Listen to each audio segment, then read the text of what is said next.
बेलपत्र चढ़ाने का भी एक तरीका होता है, समझ में आता है? सीधा बेलपत्र और उल्टा बेलपत्र समझ लेना, बहुत अच्छे से समझिएगा। शिव जी के सम्मुख में शंकर भगवान के शिवलिंग पर जब बेलपत्र चढ़ता है तो बेलपत्र का जो सीधा भाग होता है वो शिव जी के शिवलिंग पर होना चाहिए, उल्टा भाग ऊपर होना चाहिए। बहुत ध्यान से समझना हो। जब नंदीश्वर को बेलपत्र चढ़ाते हो, नंदी जो बाहर होता है उसको बेलपत्र चढ़ाते हो, तो नंदी को दो जगह बेलपत्र चढ़ती है, आपको ध्यान में होगा। पहली बेलपत्र नंदी को जब चढ़ती है तो नंदी के सामने चढ़ती है, तो उसका बेलपत्री का जो डंडी का मुख है वो नंदी की ओर होता है और बेलपत्री की पत्ती का मुख शंकर जी की ओर होता है। समझ में आ रहा है सबको? डंडी का मुख, जैसे नंदी ऐसे बैठा है तो डंडी का मुख नंदी की ओर होगा, पत्ती का मुख शिव के, और ये सीधी की सीधी नंदी के सामने नीचे रखा जाती है, नंदी के सामने। और एक बेलपत्र जब नंदी के ऊपर चढ़ती है तो डंडी का मुख शिव जी के ऊपर होता है और इस पत्ती का मुख नंदी के सिर पर नंदी की ओर होता है। ये दोनों में बहुत अंतर है महाराज। जैसे कोई बच्चा कोई कंपटीशन एग्जाम के लिए जा रहा हो या कोई परीक्षा देने के लिए जा रहा हो और पढ़ाई करे, स्मरण करे, तैयारी करे, वो अपनी जगह पर है। और ऐसा नहीं होता कि बच्चे पढ़ते नहीं है या तैयारी नहीं करते हैं। इसके बाद भी अगर उनका इंटरव्यू में पास नहीं होते या एग्जाम में पास नहीं होते तो उसके लिए ये दोनों बेलपत्री बड़ी काम करती है। बहुत ध्यान देना, जो नंदी के सामने बेलपत्र रखकर जाना, शिव जी के सम्मुख में बेलपत्र रखकर जाना, मतलब नंदी के सम्मुख में जब रखाएगी तो डंडी जम के बोली है कहाँ होना चाहिए? नंदी की ओर। और जब ऊपर रखाएगी तो डंडी शिव की ओर हो। ये दो बेलपत्र रखकर शिव जी का स्मरण कर कर जाएं, कार्य सफलता की ओर बढ़ता है। कोई काम के लिए आप जा रहे हैं तो उसमें सफलता मिल जाती है, उसमें सफलता प्राप्त हो। शिव जी को बेलपत्र चढ़ा रहे हो, जो चिकना भाग है, सीधा भाग शिव जी के ऊपर, शंकर भगवान के ऊपर। थाली में अगर शिवलिंग का निर्माण कर रहे हो, पार्थिव शिवलिंग का निर्माण कर रहे हो, तो थाली में जब बेलपत्र रखोगे तो सीधी रखोगे, फिर उसके ऊपर शिवलिंग का निर्माण करो। अगर आप निर्माण करते हैं पार्थिव शिवलिंग का और बनाते हैं बेलपत्र का नीचे, महाराज शंभु शरणे पड़ी मांगू घड़ी रे घड़ी, दुख काटो दया करी न दर्शन। महाराज शिव महापुराण की कथा कर रही है। विदवल उरुतपल को बाता कुंदुक का प्रहार कर कर माता पार्वती जी ने कुंदुक प्रहार कर कर उनका संहार कर दिया। शिव जी का नाम कुंदकेश्वर महादेव पड़ गया। कुंदकेश्वर महादेव को सबसे ज्यादा कोई चीज चढ़ती है तो सफेद पुष्प चढ़ता है। कौन सा पुष्प चढ़ता है? जम के बोलिए जरा, सफेद पुष्प। और बहुत अच्छे से ध्यान रखिएगा, कभी आपको अगर मौका मिले जीवन में और आपके यहां अगर सफेद फूल ज्यादा आ जाता हो तो 12 महीने शिवरात्रि आती है 12 महीने शिवरात्रि आती है। आप किसी कामना से अगर शंकर जी की आराधना कर रहे हैं या आप शिवरात्रि पर व्रत करें ना करें, 12 महीने शिवरात्रि आती है। आप प्रयास करना, एक कामना कर कर शंकर जी के शिवलिंग का और शंकर जी की जो जलाधारी है उसका शाम के समय, प्रदोष के समय पर, शिवरात्रि के दिन सफेद पुष्प की पंखड़ियों से शिव का श्रृंगार करना प्रारंभ कर दीजिए। जिस मंदिर में कोई नहीं जाए उस मंदिर में जाकर आप शिव का श्रृंगार करिए, श्रृंगार करो। आप दूसरा सोमवार आएगा, दूसरा शिवरात्रि आएगी ना, दूसरी महीने की जब शिवरात्रि आएगी तो आपको मालूम पड़ेगा कि आपने शंकर का जो पुष्प का श्रृंगार करा था, श्वेत पुष्प की पत्तियों का, सफेद फूल की पत्तियों का, कुंदकेश्वर महादेव के नाम से जो श्रृंगार करा था, उसका लाभ क्या हुआ। एक माता ने तो बड़ा सुंदर भाव लिखा है कि हमारे, अब पत्र ढूंढना पड़ेगा, कि हमारे घर के पास में मंदिर था, उस मंदिर का कुछ नाम नहीं था। जिसने भी लिखा हो, अगर लिखा है तो खड़ी हो जाओ, हम ढूंढेंगे पत्र। तो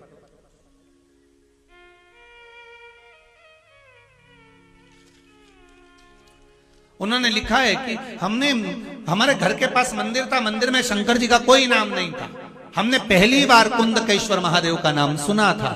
जब कुंदकेश्वर महादेव का नाम सुना तो उन्होंने पत्र में लिखा है, गुरुजी हमने शंकर जी के मंदिर का नाम कुंदकेश्वर रख दिया।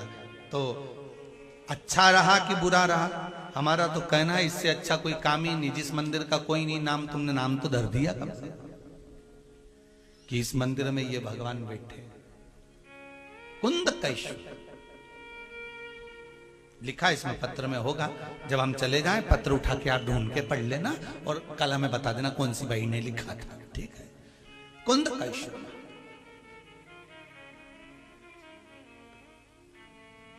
सफेद पुष्प की पंखड़ियां, कुंदकेश्वर महादेव। हम तो सबसे कहते हैं आपकी फैक्ट्री ना चले, आपकी दुकान ना चले, आपका व्यापार ना चले, आप मेहनत करो, कर्म करो और फल शंकर के भरोसे पर छोड़ दो। मेहनत करो, कर्म करो, मेहनत से पीछे मत हटना, कर्म करने से पीछे मत हटना, क्योंकि शंकर भगवान भी कहते हैं और भगवान कृष्ण गीता जी में कहते हैं कर्म करने से पीछे मत हटना। साथ में शिव जी एक ही बात कहते हैं, भगवान कृष्ण ने गीता जी में कहा कि कर्म तू कर पर मुझ पर विश्वास रख कर करना। शिव पुराण भी वही कहती है, मेहनत आप करो।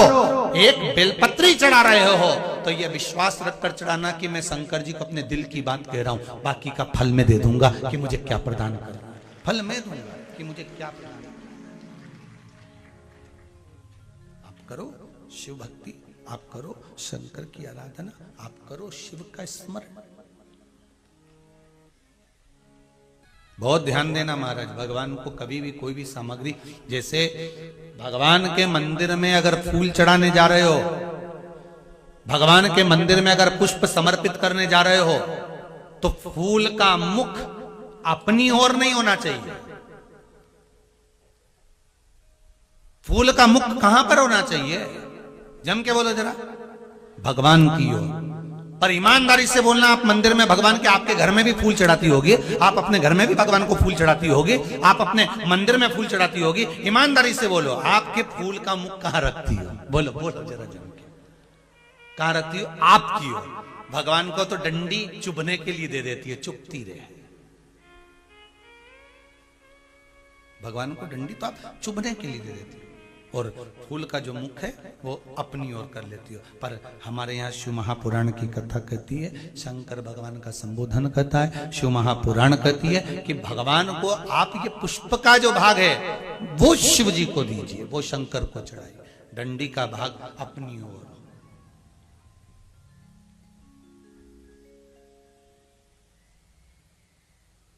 पर हम लोग तो उल्टे चलते हैं ना, आदत तो हमारी उल्टी है। डंडी शंकर जी की ओर, फूल का मुंह हमारी, हमको अच्छा लगना चाहिए। भगवान के सामने ऐसा जमात होगी है, भगवान के सामने ऐसा जमात होगी। भगवान भी मन में सोचे वो डंडी गड़ रही है गुलाब की। मूर्ख होना, अज्ञानी होना बुरा नहीं है, पर बुरा क्या है? खूब ज्ञानवान होने के बाद दूसरे में ऐब देखना, ये अज्ञानता है और ये बुरा है। गीता प्रेस गोरखपुर की बौद्ध कथा अंक को पढ़िएगा, कल्याण की।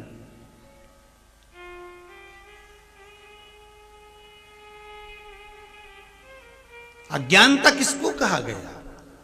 कि हम विद्वान होने के बाद भी हमारी विद्वत्ता के हम भ्रम में पड़े रहे।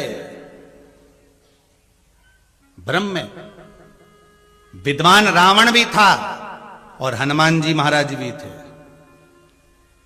पर हनुमान जी महाराज के नाम के आगे विद्वान नहीं लिखा था, रावण के नाम के आगे आता तब विद्वान, प्रखर पंडित, प्रखर विद्वान, लंकाधिपति रावण, जिसको सब कुछ कंठस्थ था, भगवान को जिसने अपनी भुजाओं के बल पर उठा लिया था, वो विद्वान था।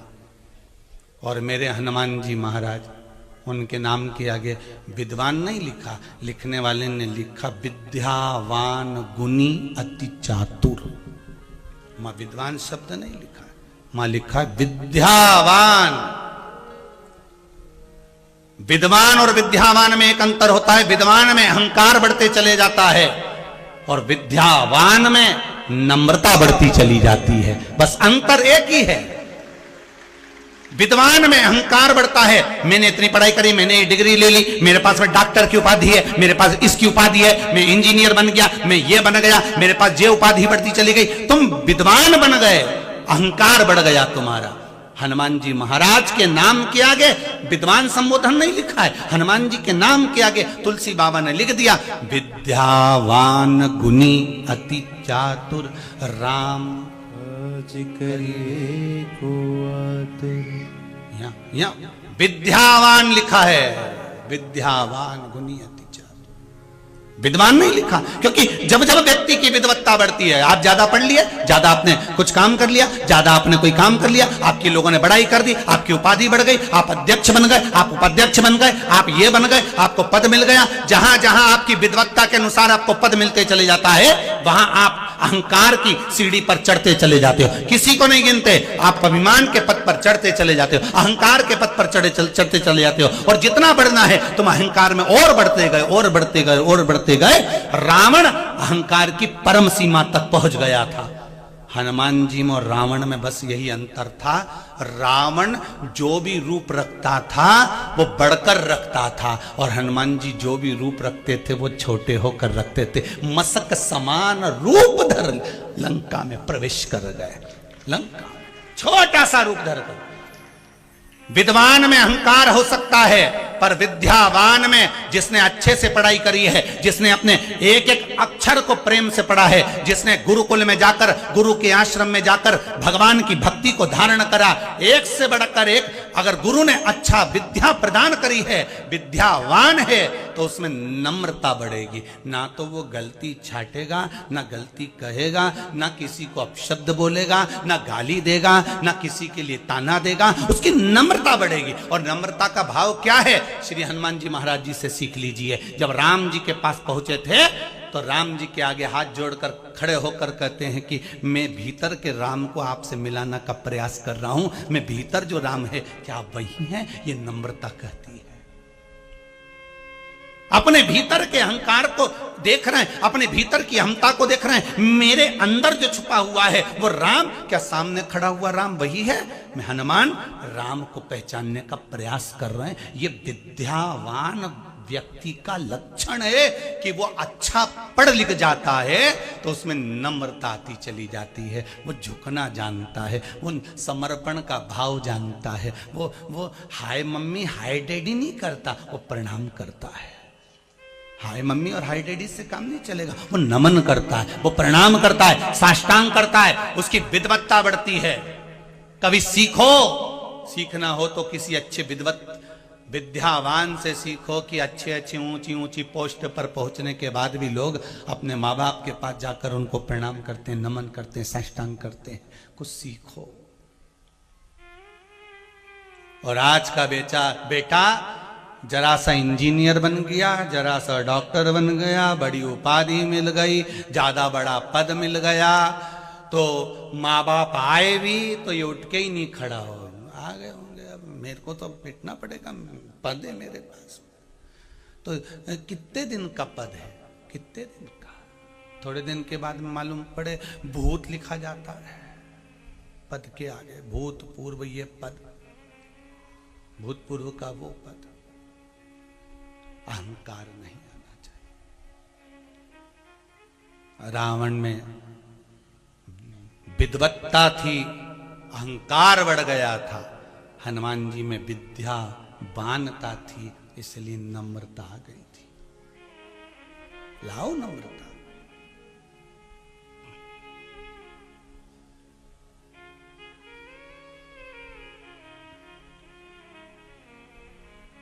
किसी ने पूछा, हनुमान जी क्या राम जी को कुछ अच्छा अच्छा सामान ला कर देते थे क्या, जो राम जी हनुमान जी पे इतने प्रसन्न हो गए थे? हनुमान जी राम जी को कोई अच्छा सामान ला कर देते थे जो राम जी इतने प्रसन्न हो गए थे, हनुमान पर इतने प्रसन्न हो गए थे?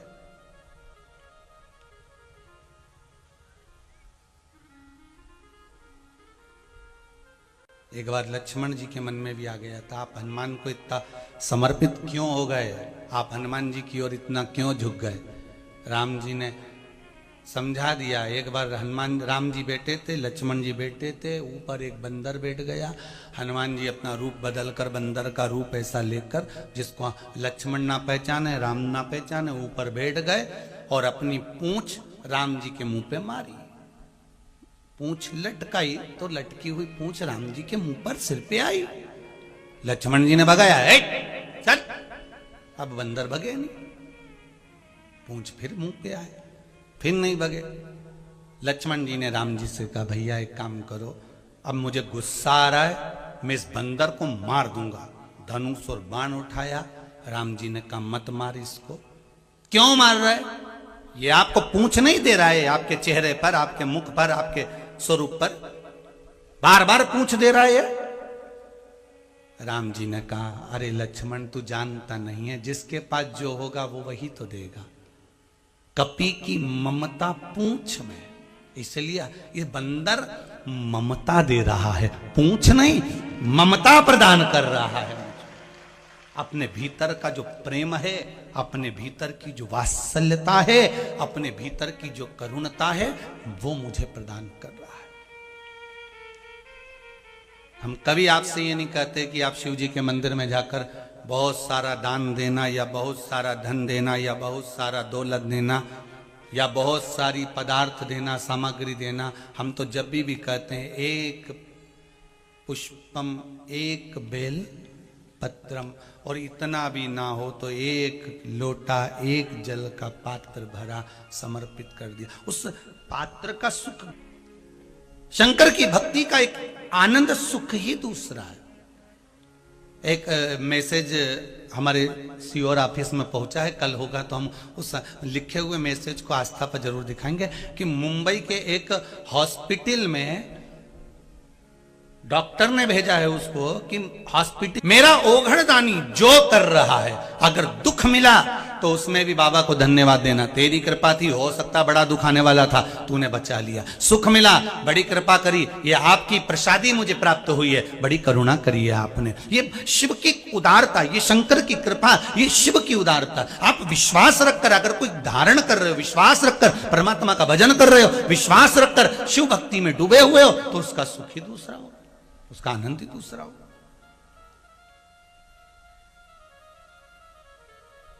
बस विश्वास के बल पर परमात्मा टिका है। महाराज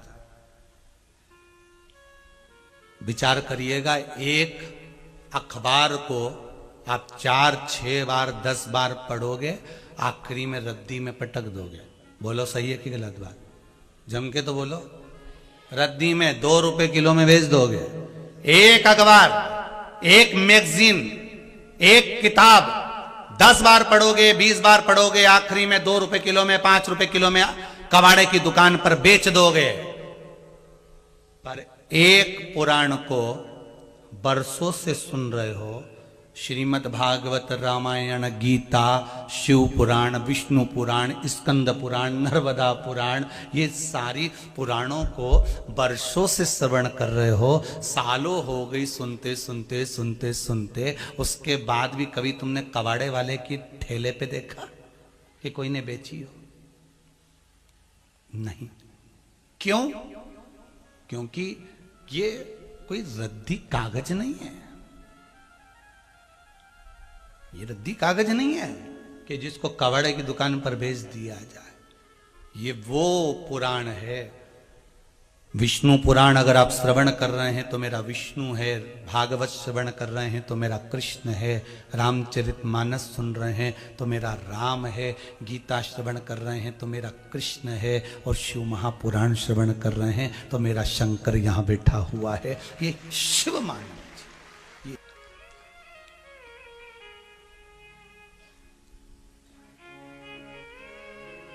राजा बलि के पिता विरोचन और राजा बलि की माता विशालाक्षी,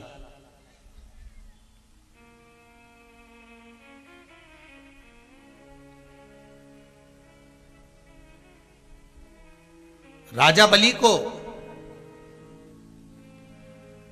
विलोचन ने एक बात जरूर समझाई थी कि ध्यान रखना, एक गलती मुझसे हो गई वो गलती तुझसे नहीं होना चाहिए। राजा बलि के पिताजी ने समझाया था। क्या गलती? एक बार मैं और इंद्र हम दोनों ब्रह्मा जी के पास विद्या अध्ययन के लिए गए। शिव महापुराण की ये त्रिनेत्र शिव महापुराण का ये तीसरे नेत्र की श्रृंखला का सुख सुनिए।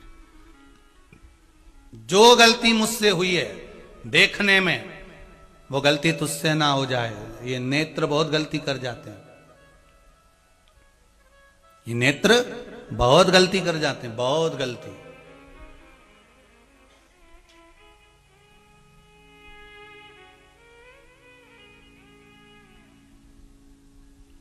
महाराज, कई बार हो जाता है कि हम जो देख रहे होते हैं वो भी गलत हो जाता है। कई बार होता है। एक भाई बहन बहुत दिनों के बाद मिले, बीच रोड पर अगर भाई बहन मिले और एक दूसरे को हृदय से लगा लिया तो हमारे मन में ये गलत भाव उत्पन्न हो जाएगा कि हो सकता है, बताओ कैसे लोग हैं, बीच रोड पर खड़े होकर स्नेह कर रहे हैं, गले लग रहे हैं।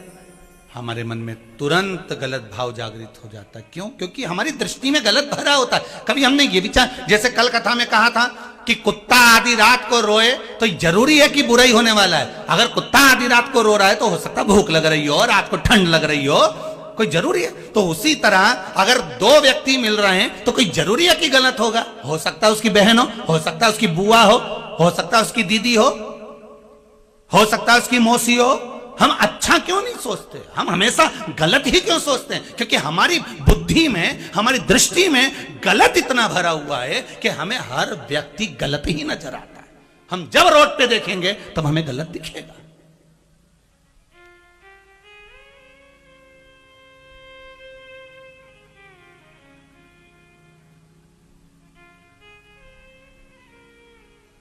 ये दृष्टि इतनी गलत है। रोड पर कहीं मंदिर दिख जाएगा ना तो ये नेत्र मंदिर पे कम जाएंगे, और कहीं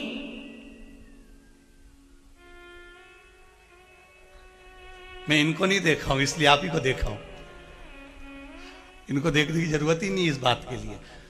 कहीं लिखा मिल गया देश, दृष्टि तुरंत चली। अब बताओ, वो मंदिर पे नहीं गई जितनी, कितना विचित्र है।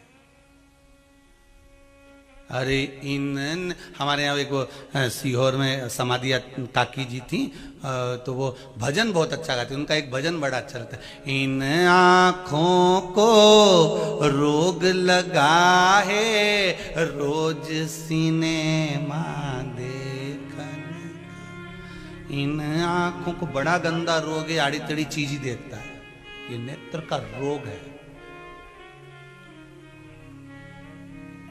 इन आँखों से दर्शन कर लो सभी रोग मिट जाएंगे। हरि ओम हरि ओम हरि ओम हरि ओम। इन जिह्वा को रोग लगा है तेरी मेरी करने का, इस जिभ्या से भजन कर लो सभी रोग मिट जाएंगे। हरि ओम हरि ओम हरि ओम हरि। इन कानों को रोग लगा है रोज चुगलिया सुनने का। जय हो। इन कानों से शिव पुराण सुन लो सभी। अच्छा, शिव पुराण और चुगली में एक ही अंतर है। चुगली जब सुनते हो तो अंदर उतार लेते हो, वो मेरे बारे में ऐसा बोल रही थी, मतलब अंदर उतर गई। चुगली जैसे किसी ने करी वो अंदर उतर गई। और शिव पुराण यहां से सुनी, इधर से। चुगली में और शिव पुराण में बस यही अंतर है, चुगली जल्दी से अंदर उतर जाती है। उसने मेरे लिए ऐसा बोला, वो मेरे से ऐसा कर रही थी, मेरे बारे में ऐसा बोल रही थी, और उसने तुरंत उतार लिया। और शिव पुराण यहां से सुनी। कई कई माताएं तो साड़ी भी ऐसी पहनती है कि वो इधर से आ इधर से निकल जाए। हम तो कहें अगर साड़ी भी पहनो तो एक साइड का कान ढक के फिर बैठो, इधर से घुसे इधर से निकले नहीं, निकले क्या।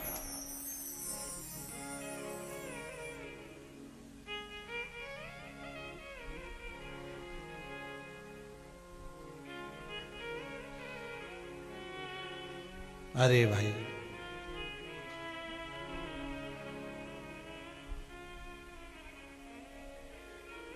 शंभू शिव कथा कर रही है। ये रोग है शरीर का महाराज।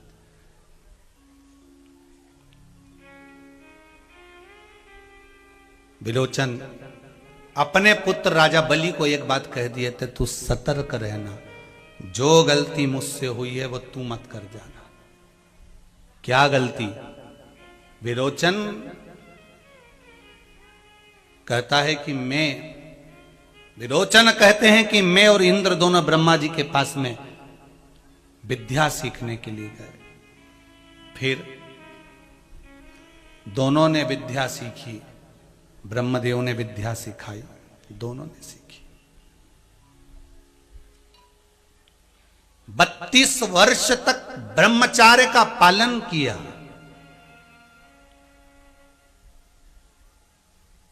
फिर ब्रह्मा जी ने जो विद्या दी उसमें ब्रह्मा जी ने स्वयं के आत्मसात को जानना सिखाया।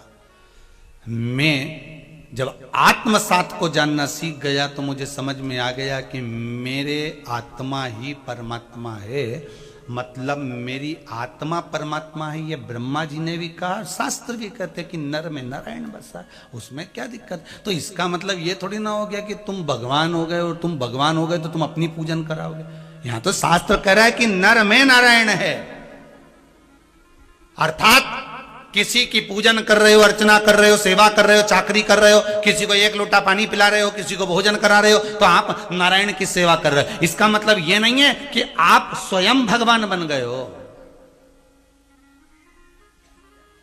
विलोचन कहते हैं कि मुझसे एक गलती हो गई। वो गलती ये कि मैंने आत्मसात करने में स्वयं को भगवान मांग लिया, स्वयं को भगवान। मैं स्वयं भगवान। गलती बस एक ही होती है मनुष्य से, जब उन्नति की सीढ़ी पर चढ़ता जाता है ना, चढ़ता जाता आगे बढ़ता जाता बढ़ते जाता है, तो उसको ही गलती होने चालू हो जाती है कि मैं कर सकता हूं, वो दुनिया में कोई नहीं कर सकता। मेरी होड़ कोई नहीं कर सकता, ये उसकी गलत फहमी है। महाराज, आप उन्नति की सीढ़ी पर कितने भी चढ़ जाओ, एक ना एक दिन आपको नीचे आना ही है, पहुंचना ही। कितना ऊपर था गंगा का जल, ब्रह्मा जी के कमंडल में रखा हुआ था, तो भी उस गंगा के जल को और ऊपर रखा, भगवान शंकर की जटा में रख दिया। जटा में रखा तो भी वो गंगा का जल नीचे आया कि नहीं आया? जम के तो बोलो जरा, आया ना? गंगा का जल नीचे आया। इतना ऊपर होने के बाद भी क्यों आया?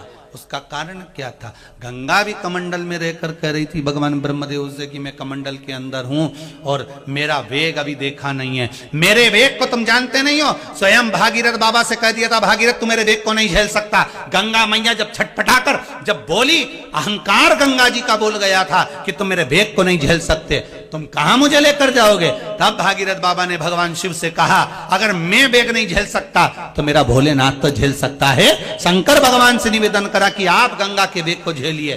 तब बाबा ओघड़दानी मेरे शंभू ने अपने केशों को खोल लिया और अपने केशों को खोलकर मेरे ओघड़दानी मेरे शिव ने उस गंगा को अपने केश पर अपनी जटा में विराजमान कर लिया।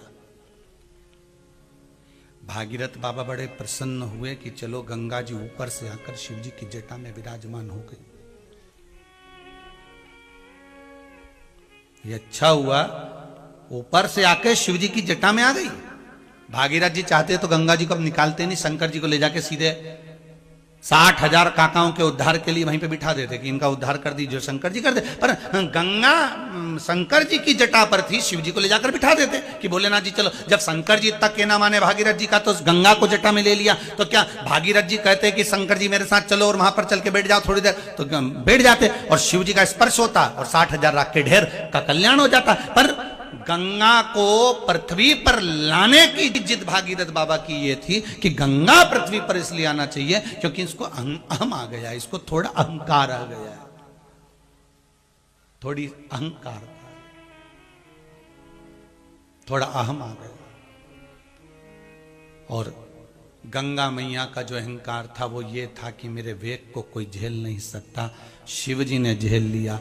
भागीरथ बाबा गंगा को इसलिए पृथ्वी पर लेकर जा रहे हैं 60,000 काकाओं के उद्धार के लिए कि गंगा मैया आप चलोगी तो आपका भी अहंकार थोड़ा सा टूट जाएगा। वापिस नीचे आना ही पड़ता है, तुम कितने भी ऊपर चढ़ जाओ आना तो नीचे पड़ेगा ही।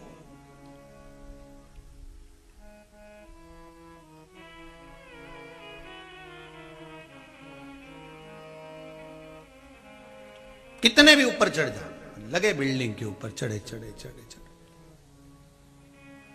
शंभु शरणे पड़ी मांगू घड़ी रे घड़ी, दुख काटो दया कनी ने दर्शन आपो।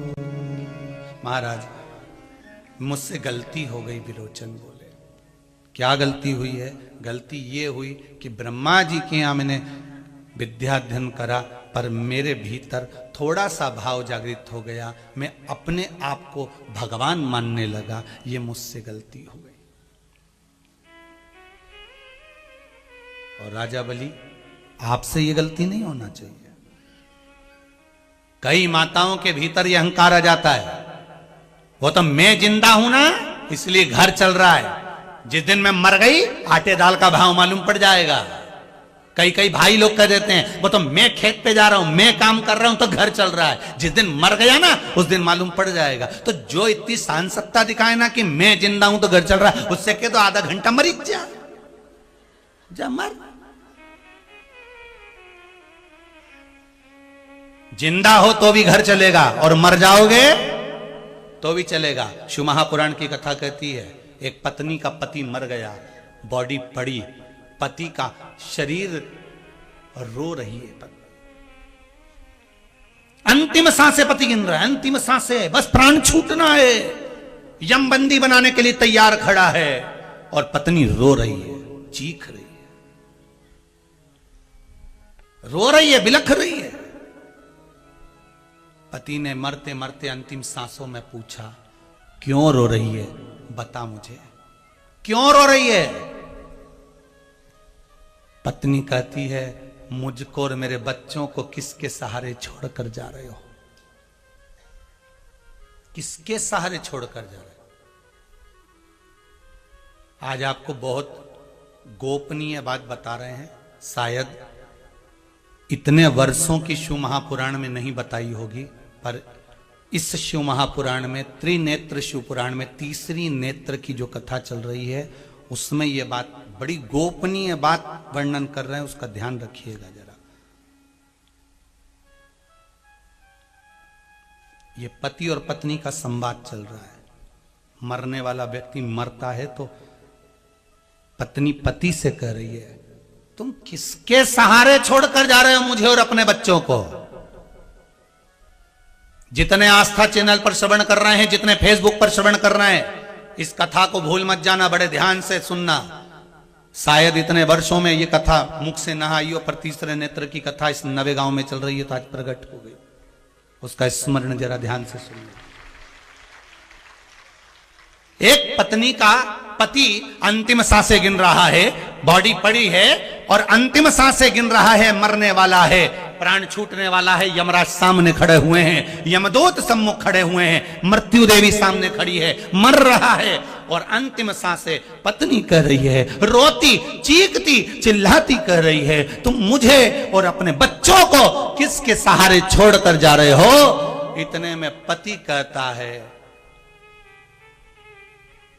जब किसी के प्राण छूटते हैं तो भगवान भी एग्रीमेंट कर लेता है, जैसे ऑपरेशन के समय पर डॉक्टर एग्रीमेंट करता है।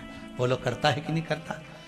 मृत्यु के जब ऑपरेशन थिएटर में डॉक्टर लेकर जाता है तो डॉक्टर भी एक एग्रीमेंट करता है। कौन सिग्नेचर करेगा, कौन जवाबदार होगा, कौन करेगा? डॉक्टर अपने ऊपर जवाबदारी नहीं लेता, एग्रीमेंट करवाता है, सिग्नेचर करिए कि आप ऑपरेशन करवा रहे हैं, आपकी जवाबदारी, हम लेकर जा रहे हैं, सब चीज एग्रीमेंट करवाता है डॉक्टर। उसी तरह जब प्राण छूटते हैं तो यमराज से ये जीव आत्मा भी एग्रीमेंट करवाती है कि आप मुझे लेकर जा रहे हो तो मेरी पत्नी और मेरे बच्चों का, मेरे परिवार का भरण पोषण कौन करेगा? तब यमराज कहते हैं कि जन्म उस परमात्मा ने दिया है तो एग्रीमेंट करके भेजा है, मरने के बाद जवाबदारी उसकी हो जाएगी, तू चल। मरने के बाद तुम्हारी जवाबदारी नहीं है कि तुम्हारे बच्चों का पालन कौन करेगा, तुम्हारी पत्नी का पालन कौन करेगा, कौन उनको भोजन देगा, कौन तुम्हारे बच्चों को पढ़ाएगा, कौन स्कूल तक छोड़कर आएगा। जिसने तुमको लेकर जा रहा है, जो तुम्हारी जीवात्मा को खींच कर लेकर जा रहा है, वो एग्रीमेंट कर कर आया है। भगवान विष्णु के यहाँ से सूचना मिलती है, इसको उठा कर लाओ, मतलब फाइल तैयार है, एग्रीमेंट पूरा है, यमराज लेकर जा रहे हैं। तो कहते हैं, तो यहाँ पति अपनी पत्नी से कह रहा है, तू पूछ रही है कि तुम्हारे जाने के बाद मैं किसके सहारे रहूंगी, बच्चे किसके सहारे रहेंगे, कौन संभालेगा हमको? तो पति ने मरते मरते कह दिया, तू चिंता मत करना, जिसने जन्म दिया है मृत्यु वही देता है और मेरे जाने के बाद ये पूरी सत्ता भी वही संभाल लेता है। तू क्यों चिंता करती है, तू क्यों टेंशन? गया जाने वाला चले गया। अब ईमानदारी से बोलो, दादा परदादा मर के चले गए तो तुमने क्या रोटी खाना छोड़ दिया? जम के बोलिए जरा। दादा परदादा मर के चले गए तो तुमने क्या श्रृंगार करना छोड़ दिया? दादा परदादा मर के चले गए तो तुमने कभी घर में गुलाब जामुन नहीं बनाई क्या? दादा परदादा मर के चले गए तो तुम गाड़ी से घूमने नहीं गए क्या? दादा परदादा मर के चले गए तो जमीन नहीं संभली क्या? दादा परदादा मर के चले गए तो दुकान नहीं चली क्या? दादा परदादा मर के चले गए तो बच्चों का पालन नहीं हुआ क्या? दादा परदादा मर के चले गए तो क्या किसी ने कोई चीज का संभाल नहीं हुआ क्या? हुआ, बस कहीं ज्यादा कहीं कम, कहीं घी घना कहीं मुट्ठी चना, संभालने वाले ने संभाला। कितने मरे कोरोना महामारी में, अंदाजा लगाइए जरा।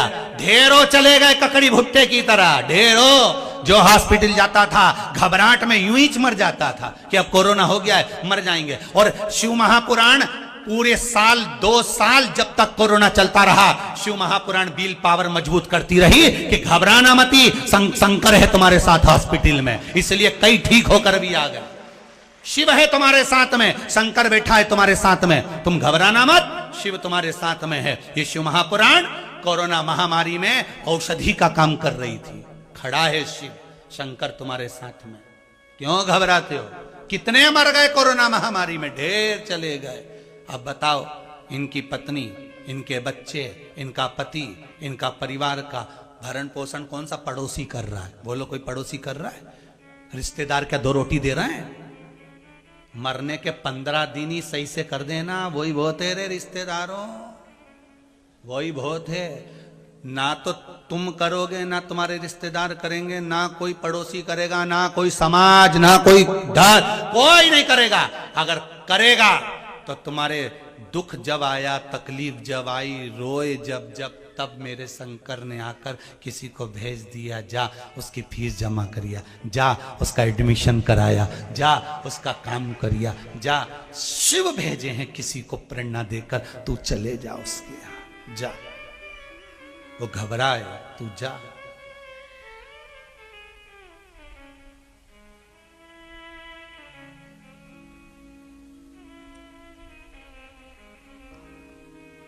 कितनी आस बनाते हैं गांव के लोग।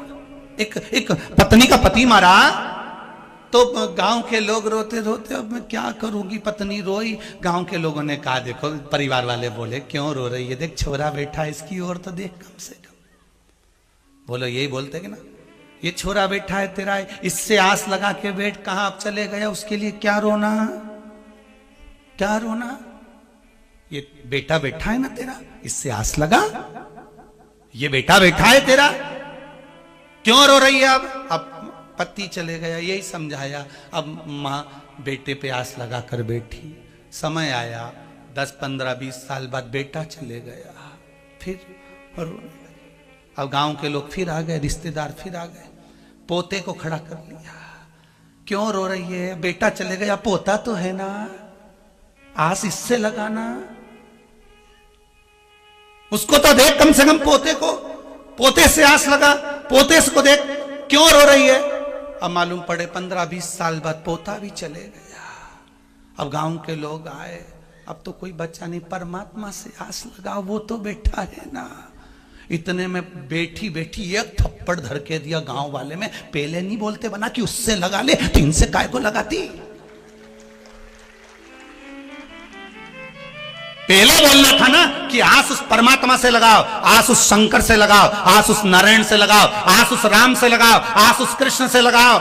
मेरे को जब जब धीरज बंधाया, ये कहकर बंधाया, पति चले गया तो बेटे से आस लगा, बेटा चले गया तो पोते से आस लगा, पोता चले गया, तब गांव के लोगों ने, परिवार वालों ने कहा कि अब कोई नहीं बचा तो परमात्मा से आस लगा। पहले बोल देते कि परमात्मा से आस लगा कर बैठना तो एक नहीं जाता, सब यहीं की यहीं मिल जाते। आस परिवार से लगाई ना, इसलिए सब चले गए। आस उस परमात्मा से लगाते तो एक नहीं जाता, यहीं पड़े रहते। जिस जिस चीज को ज्यादा चाहोगे वो सबसे पहले जाएगी। दांत बहुत चाहते हो ना, इसलिए सबसे पहले सोफा सेट ही निपटता है, सबसे पहले। इन आंखों को खूब जोड़ दो तो यही सबसे पहले जाए। ये खिड़की, कान, खूब इससे आस लगी रहे, खूब तीली डाल डाल के ऐसे हिला, सबसे पहले यही जाए। जिस जिस चीज से ज्यादा आंच ने मारा, पाओ अभी दौड़ के, अभी देख 2 मिनट में पहुंचू, और ऊपर 4 मंजिल का मकान में तो यूं चढ़ जाऊं, भगवान ने कर ले घुटना अभी तोड़ू, ले दर्द लगा। आस जिस चीज से लगाई ना, वही चीज चली गई। भगवान से क्या, हमारा तो 4 मंजिल का मकान, भगवान बड़ी कृपा करी, भगवान की एक बार चढ़ गई ना, बापड़ी उतरेगी नीचा। कपड़ा सुखाने जो एक बार चढ़ी, बाल्टी लेके आधा घंटा नीचे नहीं उतरी। घर के लोगों को लगा निपट तो नहीं गई। तब एक छोरा को ऊपर भेजा, देख क्या तेरी अम्मा गई थी ऊपर, दादी देख क्या है कि गई। तब छोरा ऊपर जाके देखा, दादी से पूछा, दादी तू तो ऊपर ही बैठ गए, अरे बाल्टी नहीं तो की, ऊपर लेके आई, धरी, अब कपड़ा डालते नहीं बन रहा, हमारा तो बीपी ऊंचा नीचा हो गया। छोरा नीचे आया, माता पिता ने पूछा कि दादी है, हाँ है, पूरी है, नहीं गई, जमाना का। अरे भाई रो रहे, आस लगा कर बैठे, पति गया, बेटे से लगा ली, बेटा गया, पोते से लगा ली, पोता गया। आखिरी में लोगों ने कहा उस परमात्मा से आस लगाओ। शिव महापुराण की कथा तो चिल्ला चिल्ला के कह रही है, बार बार कहती है, इसलिए बार बार आपसे कहते हैं कि अगर परिवार वालों को परखने की अपेक्षा मेरे शंकर के चरणों में जाकर बैठ जाओ। दुनिया के हाथ जोड़ने से अच्छा है जहां शिव एकांत में बैठा है उसके मंदिर में चले जाओ, उसकी चौखट पर चले जाओ, उसको एक लोटा पानी चढ़ा लो, एक बेलपत्र चढ़ा लो, धतूरा चढ़ा लो, एक चावल का दाना चढ़ा लो, एक मूंग का दाना चढ़ा लो, जो मर्जी पड़े, शिव को समर्पित करो और दिल से उससे बात कर लो। साहब कोई साथ नहीं देगा अंतिम समय में, केवल वही साथ देगा। अंतिम समय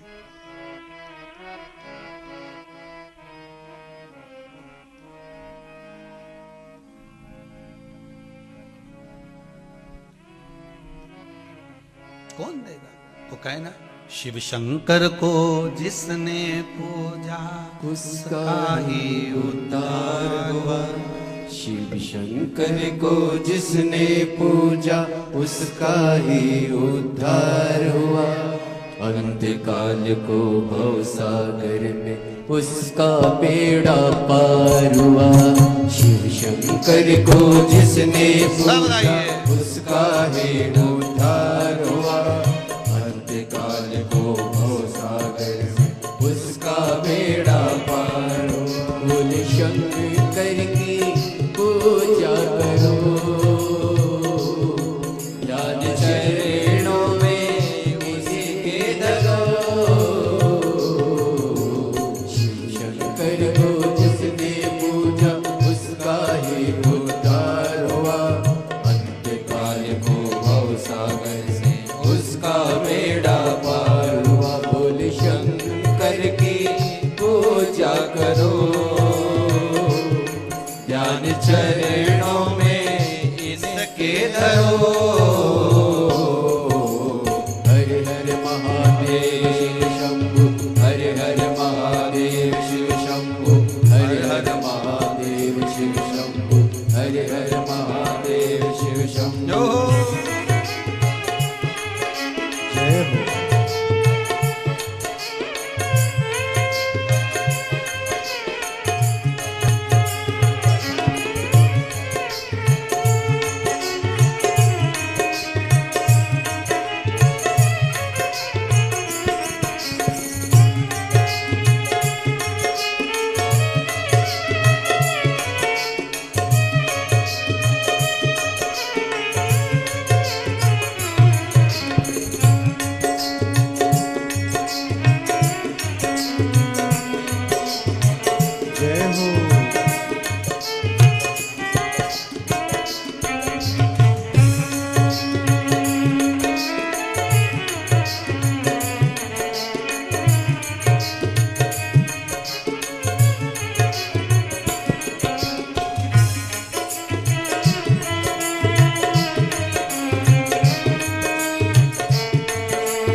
जगत का पिता सब पे करता है ये भोला शंकर दया।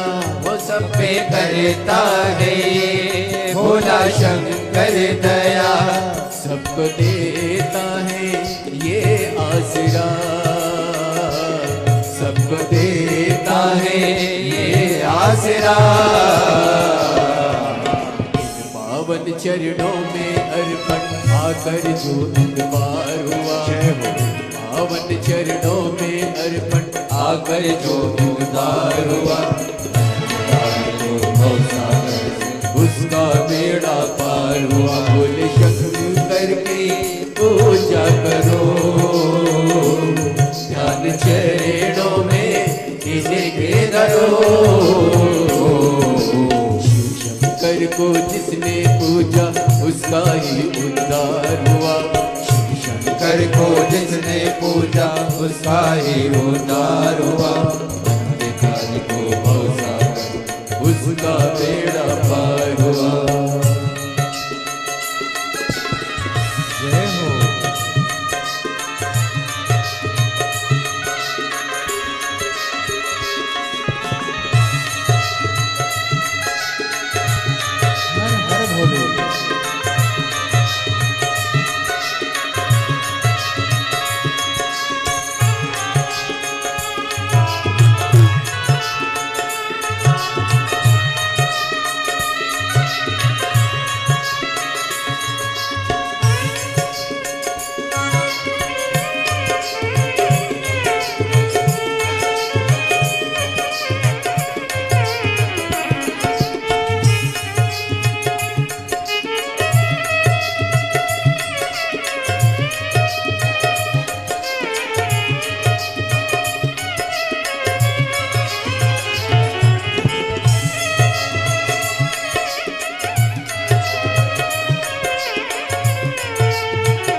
सबसे महादेव का, नाम ऊंचा है सबसे महादेव का, वंदना इसकी करते हैं सब देवता, वंदना इनकी करते हैं सब देवता, इसकी पूजा से वरदान पाते हैं सब, इसकी पूजा से वरदान पाते हैं सब, शक्ति का दान पाते हैं सब, शक्ति का दान पाते हैं सब,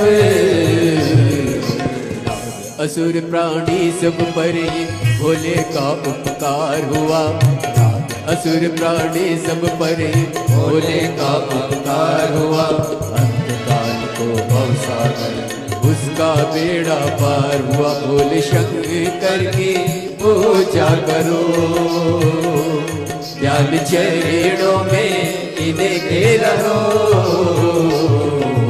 हर हर महादेव शिव शंभु, हर हर महादेव शिव शंभु, हर हर महादेव शिव शंभो, हर हर महादेव शिव शंभो, हर हर महादेव शिव शंभो, हर हर महादेव शिव शंभु, हर हर महादेव शिव शंभु, हर हर महादेव शिव शंभु। हर हर भोले बाबा की सेवा करो, ध्यान चरणों में इनके धरो, हर हर महादेव शिव शंभो, हर हर महादेव शिव शंभो, हर हर महादेव शिव शंभो। भगवान शिव औघड़ी दयालु शिव पुराण कह रही है, भगवान स्वयं कह रहे हैं, विरोचन स्वयं अपने पुत्र राजा बलि से कह रहे हैं, बेटा अपने जीवन में एक चीज का स्मरण करना, अपने जीवन में एक बात को अपने जीवन में उतार कर रखना। वो बात केवल इतनी सी है कि मैंने एक गलती कर दी थी कि मेरा मैंने पहचान तो लिया, पर मुझे ये ज्ञात हो गया कि मैं ही भगवान हूं, तो मैंने अपने आप को अहंकार का एक बिंदु प्रकट कर लिया, अपने आप को एक अहंकार का बिंदु प्रकट कर लिया। बहुत ध्यान दीजिएगा महाराज इस बात पर, हमारे भीतर भी कहीं ना कहीं अभिमान थोड़ा सा भी अगर प्रकट हो जाता है तो हमारे जीवन को नष्ट कर देता है। अहंकार में तीन गए, धन वैभव और वंश, ना मानो तो देख लो रावण कौरव और कंस। ये तीनों अहंकार में चले गए, धन गया, वैभव गया, वंश गया, रावण गया, कौरव गया और कंस गया। ये अहंकार में गए, अभिमान।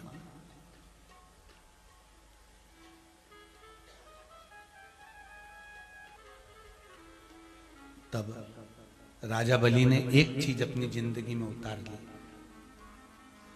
कि मैं राक्षस कुल में जन्मा हूं, मेरे पिताजी ने कहा है कि तू मेरा पुत्र है, राक्षस कुल में तू जन्मा है, राक्षस कुल है मेरा, पर गलती ये नहीं करूंगा कि मैं अहंकार कर लूं कि मैं भगवान हूं। ये अहंकार त्याग दे। फिर वही वाली बात आ गई कि जब अभिमान बहुत हो जाए, व्यक्ति है जब ऊपर की ओर बढ़ता चले जाए, हम बहुत बहुत सत्ताधारी बनता चले जाए, तो कहा अहंकार को नीचे पटक कर मौन की साधना करो। काय की साधना करना है? मौन की साधना, चुप रहना सीख लो। क्योंकि अहंकार होता है तो मुख से बोला जाता है, बड़े बड़े संबोधन कहते हैं लोग। जब अभिमान आ जाएगा तो बड़े बड़े संबोधन, तू मुझे जानता नहीं है, तू मुझे पहचानता नहीं है, अभी तूने मुझे देखा नहीं है। फिर बाद में कह देगा मेरा समय आन दे, मैं बता दूंगा तेरे को मैं हूं क्या। और मालूम पड़ा एक दिन छाती में दर्द हुआ, हॉस्पिटल ले गए, डॉक्टर ने कह दिया इनका समय आ गया। तब समझ में आया कि समय आना किसको कहते हैं। ये सब फालतू की बात है कि मेरा समय आएगा तब मैं बताऊंगा, इसका समय आएगा तब ये बताएगा। अरे हो सकता है उससे पहले निपट गए तो कोई जरूरी है कि उस समय तक तुम रुकोगे। यहां तो शिव महापुराण की कथा तो कहती है काल करे सो, जम के बोलो जरा, काल करे सो आज करे सो पल में परलय हो जाएगा, शंभु जपेगा कब। मौका मिला है, भगवान शंकर ने दिया है, समय दिया है कि ये जप लो, भज लो, कर लो भजन, फिर मिले ना। आज कथा का कौन सा दिन है? 5वां। कितने दिन बचे? 2 दिन। जीवन का कोई ठिकाना? 7 दिन की शिव महापुराण, 7 दिन की भागवत। जन्म अपना 7 दिन का, रविवार सोमवार मंगल बुध गुरु शुक्र और शनि। जने अपना जन्म 7 दिन का है, मरेंगे भी 7 दिन में। अलग से कोई बार भगवान तुम्हारे लिए नहीं बनाएगा कि तुम इस बार को जाओगे इसी 7 दिन के अंदर। 7 दिन के अंदर ही तुम्हारे प्राण छूटना है, हमारे प्राण छूटना। बस यही 7 दिन जीवन के मिले।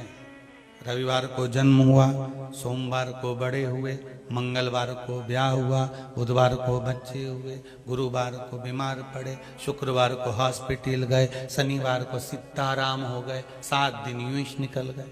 आज 5वां दिन हो गया, 2 दिन बचे। 2 दिन और बचे, बस केवल 2 दिन हो गए।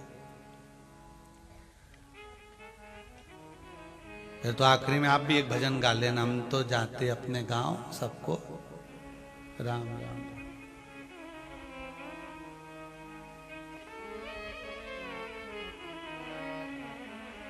भजन स्मरण मौन रहे कर भी। जब अहंकार बहुत परम सीमा पर पहुंच जाए तो उस समय पर मौन हो जाओ। लगे तुमको कि अब मैंने बहुत पद पा लिया, बहुत प्रतिष्ठा पा ली, बहुत यश पा लिया, तो बहुत ऊंचे पदवे पर अगर पहुंच गए हो, बढ़ता गया अभिमान, तो फिर अब थोड़ा मौनता धारण कर।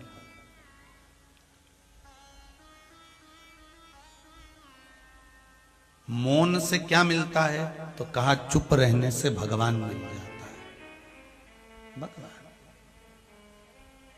जो ज्यादा बड़बड़ करता है ना, उसको घर में लोग पूछते नहीं है, पर जो चुप रहता है ना, उसने एक बार ही घूर के देख लिया नहीं तो फिर तो हो गया कल्याण।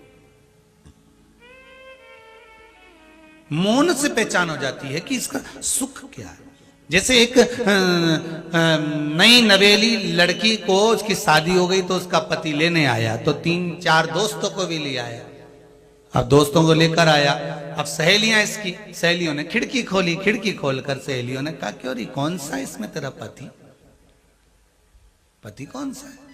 तो एक बोली वो नीली शर्ट पहना वो, तो इसने मुंडी लगा, हट वो थोड़ी ना है। फिर वो लाल लाइनिंग वाली शर्ट वाला वो भेरू जैसा दिख रही है, वो भी नहीं है। फिर तीसरा, फिर एक सहेली बोली अच्छा वो होगा जी का थोड़ा थोड़ा बाल उड़ गया है, वो भी नहीं। अच्छा फिर वो जो लंबी पेंट पहना वो, अरे नहीं है वो। अच्छा फिर जो ये बीच में से मांग निकाला है, लंबा लंबा चेहरा है, गोरा गोरा सा है, इतने में वो हंस दी, इतना में हंस दी। यही है। अब वो बोली नहीं है, बस मुस्कुरा दी, चुप हो गई। सहेलियां पूछ रही है यही है, बोली कुछ नहीं है। इतने में सब सहेलियां पहचान गई कि यही है। मौन रहने का फल यही है कि तुम चुप रहोगे तो भगवान भी पहचान जाएगा कि यही है। चुप रहने में पहचान हो जाती। अब वो बोली क्या कि यही है, नहीं बोली, पर सहेलियां पहचान गई कि चुप रहने से ये मालूम पड़ गया कि ये हो सकता है, यही है। बस पहचान यही है इसकी। इससे ये पहचान हो गई।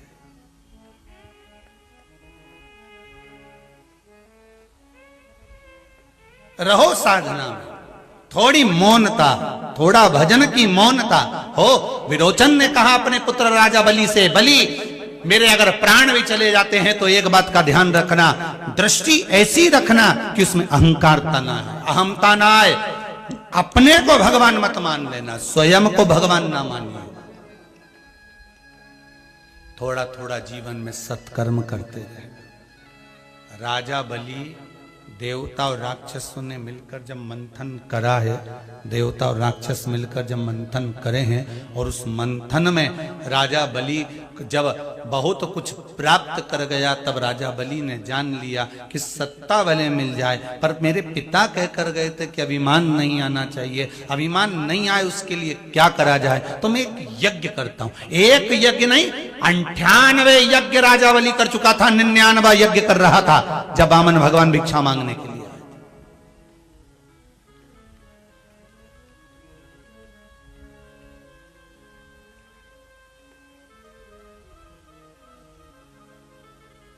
मंदिर, देवालय, बहुत ध्यान देना महाराज, मंदिर, देवालय, बावड़ी, कथा, सत्संग, स्मरण, भंडारा, भोजन आदि कादि का जो क्रम होता है, उसमें शिव महापुराण की कथा कहती है कि आप करो, बहुत प्रेम से करो, खूब आनंद में बनाओ मंदिर, देवालय, तीर्थ आनंद आनंद में बनाइए, पर कहीं अहमता उत्पन्न ना हो, इसका स्मरण करिए।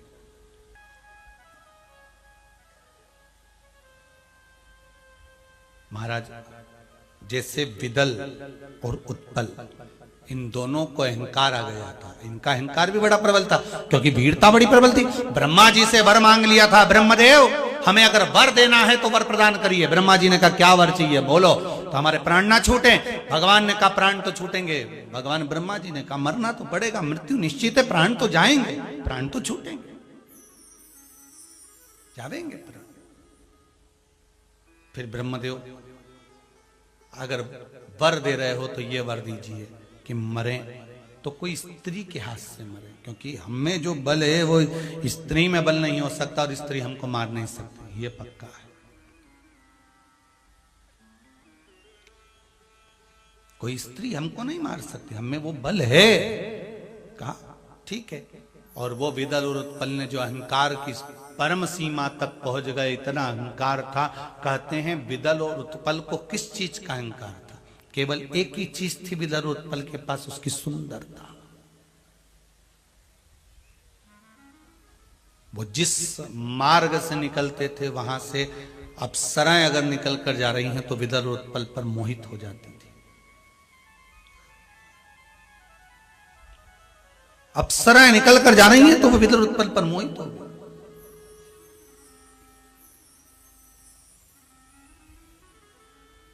किसी मार्ग से निकल कर जा रहे हैं, वहां अगर कोई संत पत्नियां भी अगर वहां पर निवास कर रही हैं तो विदल उत्पल को देखकर कहीं मोहित ना हो जाए, तो संत पत्नियां भी बाहर नहीं निकलती थी। इतनी सुंदरता विदल और उत्पल की थी। तो इन्हें विचार कर लिया था कि नारियां तो हमारे अधीन है, नारियां हमारे अधीन है, हम जैसा कहेंगे नारी वैसा कहेगी। हो जाता है किसी किसी में एक अहंकार की एक थोड़ा सा बीज उत्पन्न हो जाता है कि हाँ हम सुंदर हैं, कोई कहे मैं सुंदर, कोई कहे मैं सुंदर। तो शिव महापुराण की कथा कहती है कि सर्वाधिक अगर कोई सुंदर है, सारे देवों में भी अगर कोई देव सुंदर है तो वो महादेव सुंदर है। इसलिए तो उनकी स्तुति में गाया जाता है कर्पूर गौरम करुणा, सुंदर में भी सुंदर। कर्पूर की बट्टी देख लीजिए, कपूर देख लीजिए, उस कपूर को देखोगे तो कपूर की सुंदरता को, कपूर की श्वेतता को देख लो और भगवान शिव को देख लो। इतने सुंदर है मेरे देवाधिदेव महादेव, इतने इतने सुंदर है मेरे शंकर, इतने सुंदर।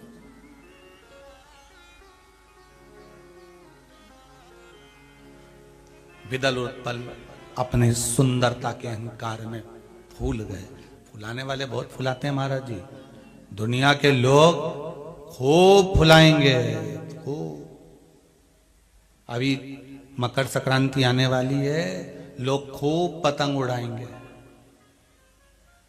पहले तो एक दिन था साल में कि संक्रांति कोई पतंग उड़ती थी, आज के जमाने में तो लोग रोज प्रतिदिन किसी ना किसी की उड़ाते ही रहते हैं। सही है कि गलत है? बेचारी किसी की बच्ची पढ़ने गई, किसी का बेटा पढ़ने गया, किसी के यहां बहू आई, किसी के यहां बेटा आया, किसी के यहां कुछ हुआ, किसी के यहां कुछ हुआ, और मोहल्ले के लोग चालू उड़ाने में नंबर 1।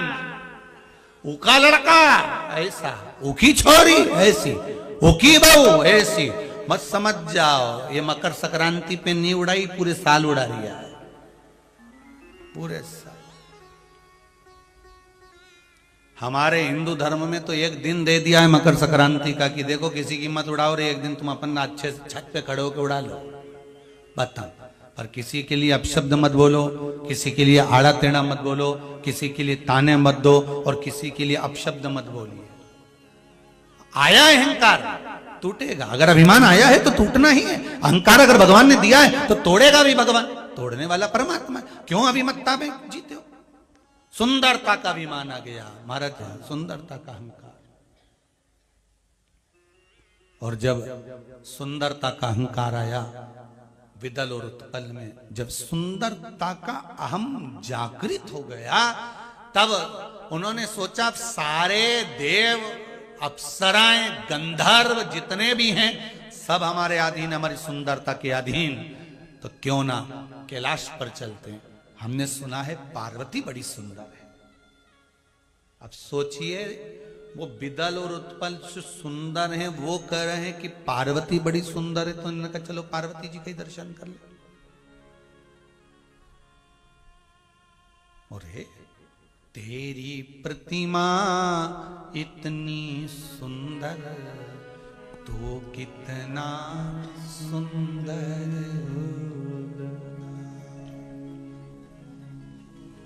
कितना सुंदर।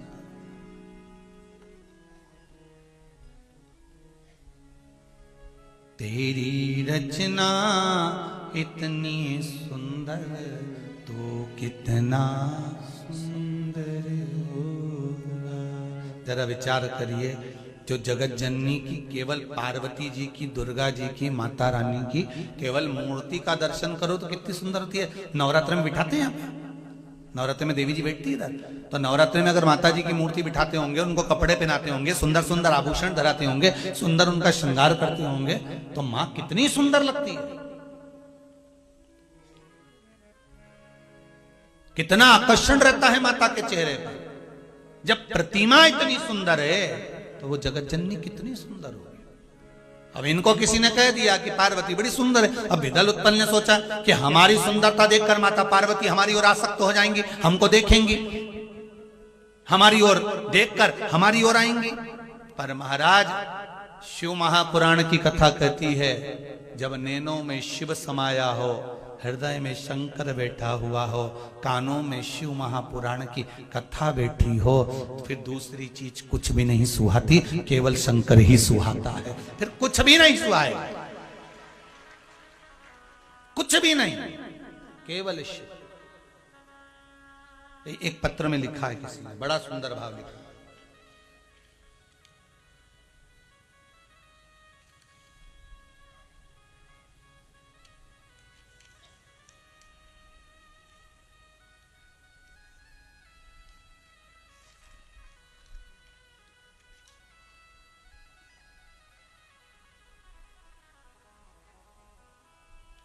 जिला छिंदवाड़ा के इमली खेड़ा से आई हूं, नाम तो इसमें नहीं लिखा है, गुरुदेव लिखा है, पीछे लिखा है मनीषा माहोरे, इमली खेड़ा से है। कहीं बैठी हो तो हाथ जरूर हिलाइएगा। उन्होंने लिखा है, गुरुदेव आप ही बेटा, दोनों हाथ हिला दो एक बार, हर हर महादेव। बाबा 5 साल हो गए थे, मुझे संतान नहीं थी। डॉक्टरों ने भी कह दिया था कि संतान का योग कम रहेगा, पर शिव महापुराण की कथा में सुना था सफेद आंकड़े का प्रयोग। मैंने वो सफेद आंकड़े की जड़ वाला प्रयोग करा और बाबा का पशुपतिनाथ का व्रत किया। बाबा ऐसी कृपा भोलेनाथ ने कर दी कि बाबा ने मेरी मनोकामना पूर्ण कर दी, और बाबा ऐसी कृपा करे कि अब मेरे को भी संतान का योग बन गया और संतान होने वाली। यही बाबा की कृपा है बेटा। विराजो, बहुत बहुत बाबा की कृपा हो। और सबसे बड़ी प्रसन्नता की तो बात यह है कि आप गर्भ धारण कर कर शिव जी की कथा सुन रहे हो, उसके लिए बहुत बहुत साधु बात है बेटा। बच्चों में संस्कार आए, इससे बढ़कर कोई सुख नहीं महाराज। बाबा ने दिया है, उसको शिव भक्ति में आपने लगाया है। बहुत बहुत साधुवाद आपको। शिव उपासना, शिव की आराधना, भगवान शंकर की भक्ति, स्मरण हमारे जीवन को सुख देने वाला है। अविरल भक्ति का अहंकार को हटाकर शिव तत्व की ओर जाए। एक सुंदर पत्र है, शशि बारसिया, न्यूटन नंबर 4, तहसील परासिया, जिला छिंदवाड़ा से है। उन्होंने बड़ी सुंदर बात लिखी है। गुरुदेव कहीं बैठी है? बैठे हो तो हाथ उठा देना। पहले तो धन्यवाद, पत्र लिखा नहीं आपने कंप्यूटर से, उसको टाइप करवा के लाए हो टाइपिंग से। महाराज आपने लिखा है, गुरुदेव पैसा बहुत उलझा हुआ था, देने वाले देने को तैयार नहीं थे। बड़ के पेड़ के नीचे जो दही के शिवलिंग का प्रयोग बताया था, बटकेश्वर महादेव के पूजन का, वो मैंने करना प्रारंभ करा। केवल 1 सोमवार करा है गुरुजी, और देने वालों ने फोन लगाकर पैसा देना प्रारंभ कर दिया है गुरुदेव। ये बटकेश्वर महादेव की जय जयकार है। कहीं बैठे हो तो हाथ जरूर हिलाना। शशि बारसिया, परासिया से आए हैं, तहसील जिला छिंदवाड़ा, मध्य प्रदेश। शिव आराधना में आपकी भक्ति, शंकर की आराधना में आपका स्मरण। महाराज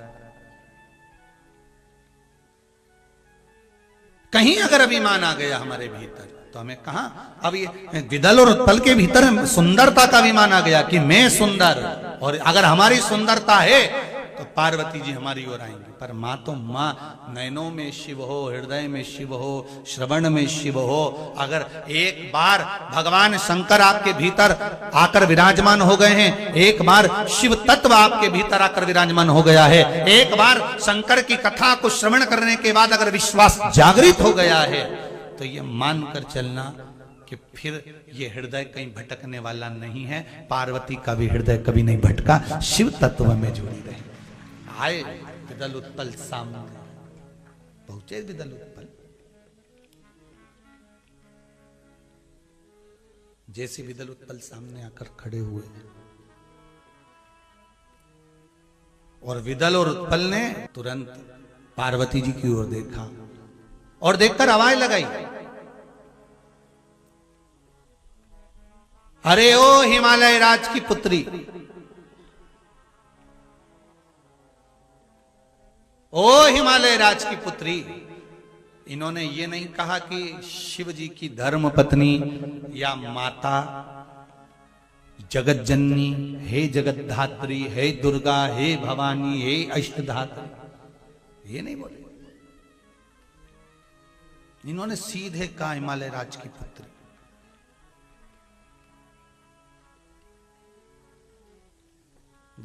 जब अहंकार परम बहुत ऊंचाइयों पर पहुंच जाता है अभिमान, तो व्यक्ति को नाम से पुकारता है, नाम से। जब तक अहंकार नहीं रहता ना, तब तक तो लोग भाव से पुकारते हैं। भैया जी आए, दादू आए, भैया आए, काका जी आए, बुआ जी आई है, फूफा जी आए। और जब अहंकार परम सीमा पर हो जाता है, तब नाम पुकारा जाता है। कौन? राम लखन आया है, लखन सिंह आया है, कौन आया है, उसका नाम लिया जाता है। कौन? वो। और अहंकार अगर नहीं है तो व्यक्ति पद से नहीं, नाम से नहीं, उसका स्वाभिमान उसका हटाकर उसको केवल प्रेम से बुलाता। काका जी आए साहब, बुआ जी आई साहब, फूफा जी आए साहब, मामा जी आए साहब, वो बगल वाले ताऊ जी है ना, वो आए, चाचा जी, कौन? और अगर व्यक्ति अभिमान में भूल जाए तो नाम नाम बोला जाए। बिदल और उत्पल का अभिमान प्रबल था, उन्होंने तुरंत उसी समय पर नाम ले दिया। ओ हिमालय राज की पुत्री पार्वती, तुम ही हो? पार्वती जी की जो दृष्टि बिदल और उत्पल पर गई, जो दृष्टि बिदल उत्पल की ओर पार्वती जी की पहुंची, बस दृष्टि गई और बिदल और उत्पल दूसरा शब्द नहीं बोल पाए। गणेश जी के हाथ में जो कुंदुक होता था ना, देखा है? वो एक एस जैसा, एक गणेश जी के हाथ में देखा होगा, एस जैसा कुंदुक जो गणेश जी के हाथ में होता था, वो पार्वती मैया के हाथ में वो कुंदुक आ गया। मां जगत जननी के हाथ में वो कुंदुक आया, और माता पार्वती के हाथ में जब कुंदुक आया, तब माता पार्वती ने उस कुंदुक को, दूसरा शब्द बिदल उत्पन्न नहीं बोल पाए, और माता पार्वती ने वो कुंदुक फेंककर बिदल उत्पल का संहार करा। शिवजी आकर खड़े हुए, उनके चरणों में जाकर वो कुंदुक गिर गया।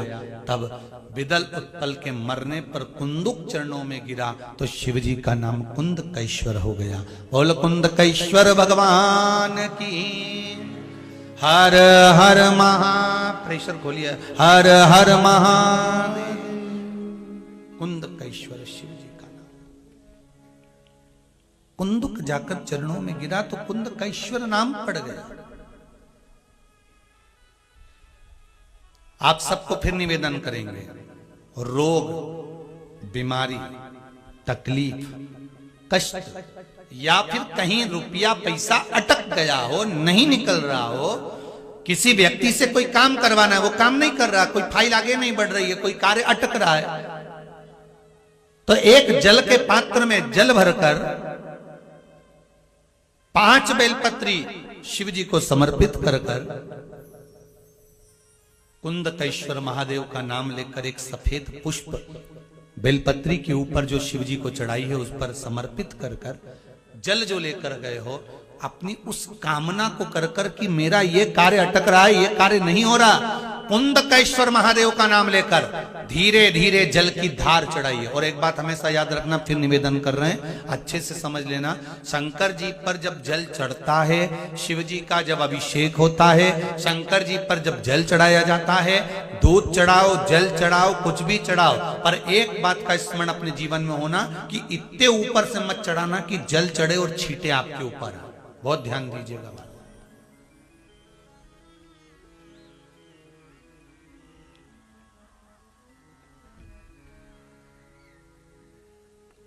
यहां तक वर्णन करा गया है कि शंकर जी का जल चढ़ा हुआ जहां से बहकर जाता है ना, उसको लांगा तक नहीं जाता। यहां लांगते हैं क्या? नहीं ना, परिक्रमा भी करेंगे तो वहीं से लौट कर वापस इधर जाएंगे। शिव जी का जहां से जल बहकर जा रहा हो, चढ़ा हुआ जल जहां से बहकर जा रहा हो, उसको लांगा तक नहीं जाता। और कई लोग बड़े बड़े आनंद में शंकर जी पे इतनी ऊपर से जल चढ़ाएंगे तो वो छींटे पूरे अपने ऊपर आना चाहिए, शरीर पर आना चाहिए। नहीं नहीं, उसका दोष है हमारा, उसका दोष।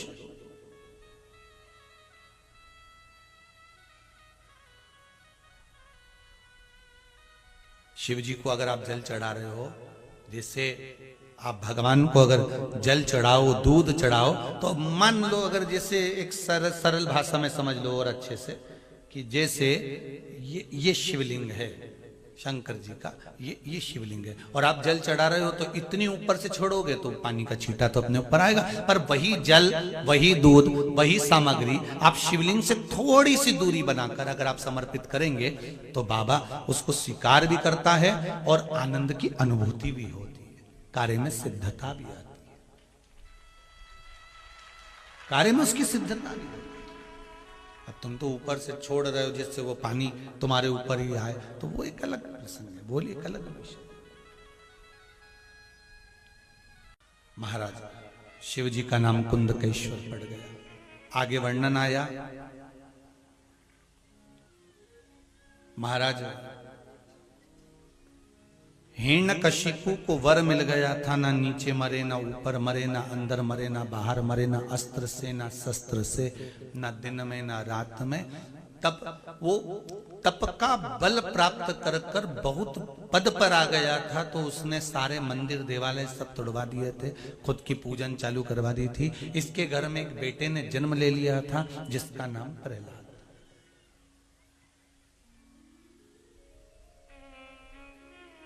जिसका नाम प्रहलाद। अब प्रहलाद का जन्म हो गया। हिरण्यकशिपु ने सारे मंदिर सारे देवालय सब तुड़वाकर खुद की सत्ता स्थापित कर दी। प्रहलाद की बार बार परीक्षा ली, भगवान प्रकट हुए और नरसिंह भगवान ने हिरण्यकशिपु के प्राणों को हर लिया। ये अपन ने भागवत में सुना।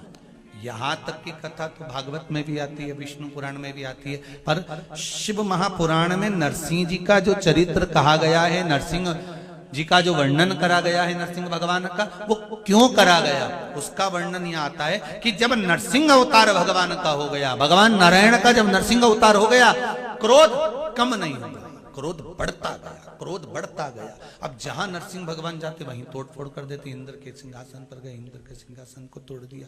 भगवान विष्णु किया स्वयं बैकुंठ चले गए, लक्ष्मी जी जिस सिंहासन पर बैठी थी उस सिंहासन को तोड़ दिया। सारे देवता घबराने लगे, सारे देवता घबरा गए। सब देवताओं ने मिलकर भगवान शंकर से विनती करी, सब ने मिलकर सब निवेदन कर रहे हैं।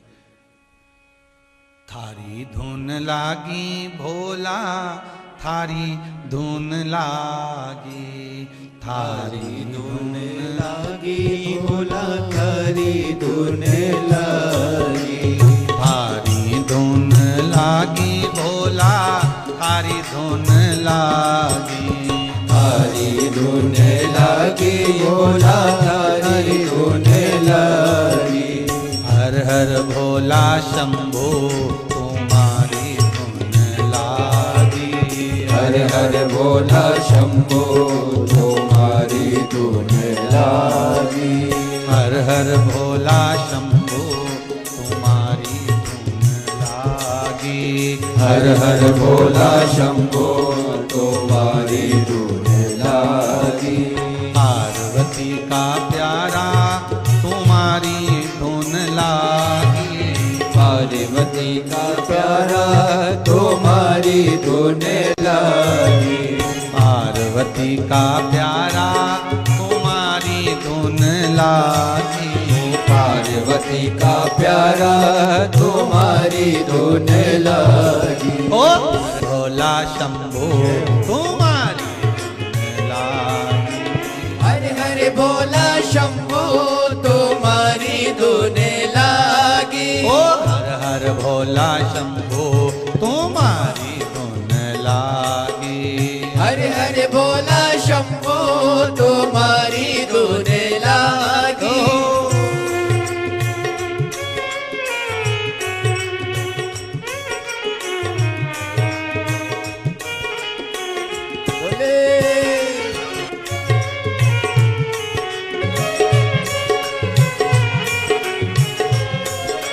पार्वती का प्यारा तुम्हारी धुन लागी, पार्वती का प्यारा तुम्हारी धुन लागी, ओ पार्वती का प्यारा तुम्हारी धुन लागी, पार्वती का प्यारा तुम्हारी धुन लागी। ओ सिर पे गंगाधारी तुम्हारी धुन लागी, सिर पे गंगाधारी तुम्हारी धुन लागी, ओ सिर पे गंगाधारी तुम्हारी धुन लागी, सिर पे गंगाधारी तुम्हारी धुन लागी। हर हर भोला शंभो तुम्हारी धुन लागी, हर हर भोला शंभो तुम्हारी धुन लागी, हर हर भोला शंभो तुम्हारी धुन लागी, हर हर भोला शंभो तुम्हारी धुन लागी, हर हर भोला शंभो तुम्हारी धुन लागी, हर हर हर बोला शंभो तुम्हारी धुन लागी। हर हर महादेव है। भगवान शिव की कथा कर रही है। नरसिंह भगवान का जब क्रोध शांत नहीं हुआ, सारे देवताओं ने मिलकर शिव जी से विनती करी। वो गर्दानी भगवान शंकर से निवेदन करा, भगवान शिव से विनय करी, निवेदन करा, हे भोलेनाथ कृपा करो, ये नरसिंह भगवान के क्रोध को थोड़ा शांत करो, थोड़ा शांत। शिव जी ने पूछा क्या है? बस उनका क्रोध शांत हो जाए। ठीक है। शिव जी ने कहा एक काम करते हैं, मैं शरम्भ पक्षी का रूप धारण करता हूं, सारे के सारे देवता मुझ में समाहित हो जाओ। सारे देवता, भगवान शिव ने शरम्भ पक्षी का रूप धारण करा और उड़ते उड़ते उड़ते उड़ते जाकर नरसिंह भगवान को अपने पंजे में उठाकर अलकनंदा नदी में ले जाकर छोड़ दिया। अलकनंदा नदी में ले जाकर छोड़ा। भगवान नरसिंह का क्रोध समाप्त हो गया। शिव जी का एक नाम हो गया शरम्भेश्वर महादेव। क्या नाम पड़ा है? जम के बोलिए जरा, शरम्भेश्वर महादेव। बोल शरम्भेश्वर महादेव भगवान की जय। महाराज, ये शरम्भेश्वर जो अवतार था शिव जी का, ये क्रोध को समाप्त करने का अवतार। किसको समाप्त करने का है? क्रोध। भगवान शंकर नरसिंह भगवान के क्रोध को समाप्त किए। शिव जी शरम्भेश्वर महादेव के रूप में विराजमान। मेरा ओघड़दानी, मेरा शिव, मेरा कृपालु, मेरा दयालु, स्वयं नरसिंह भगवान के क्रोध को भी समाप्त कर देते स्वयं।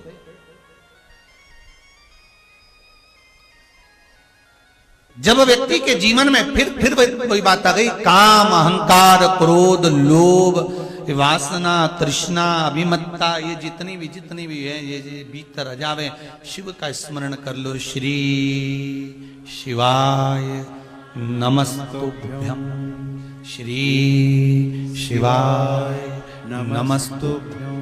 हमने पहले भी कथा में कहा, फिर कह रहे हैं, जब जब कथा के बीच में श्री शिवाय नमस्तुभ्यम आए तो आपको बाबा से विनय कर लेना है कि बाबा मेरी ये कामना थी, मैं इस कामना से शिव महापुराण की कथा को सुन रही।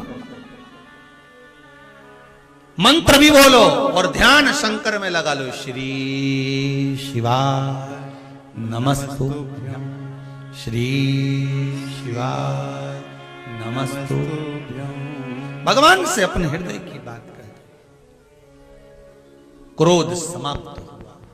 शरम्भेश्वर भगवान का नाम पड़ा। बहुत ध्यान देना, मेरी माताओं से भी निवेदन है, आस्था चैनल पर जितने कथा श्रवण कर रहे हैं, जितने फेसबुक यूट्यूब पर कथा श्रवण कर रहे हैं, और जितने इस नवे गांव के पावन पंडाल में बैठकर कथा का रसास्वादन कर रहे हैं, उन सब से निवेदन है कि भगवान से प्रार्थना करना कि भोलेनाथ, अगर अंत समय में प्राण भी जाए मना नहीं, क्योंकि आया है सो जाएगा, राजा रंक फकीर, प्राण तो छूटना है। बस इतनी कृपा करना कि भगवान शिव का दरवाजा मिल जाए और बेलपत्री के वृक्ष की छांव मिल जाए। बहुत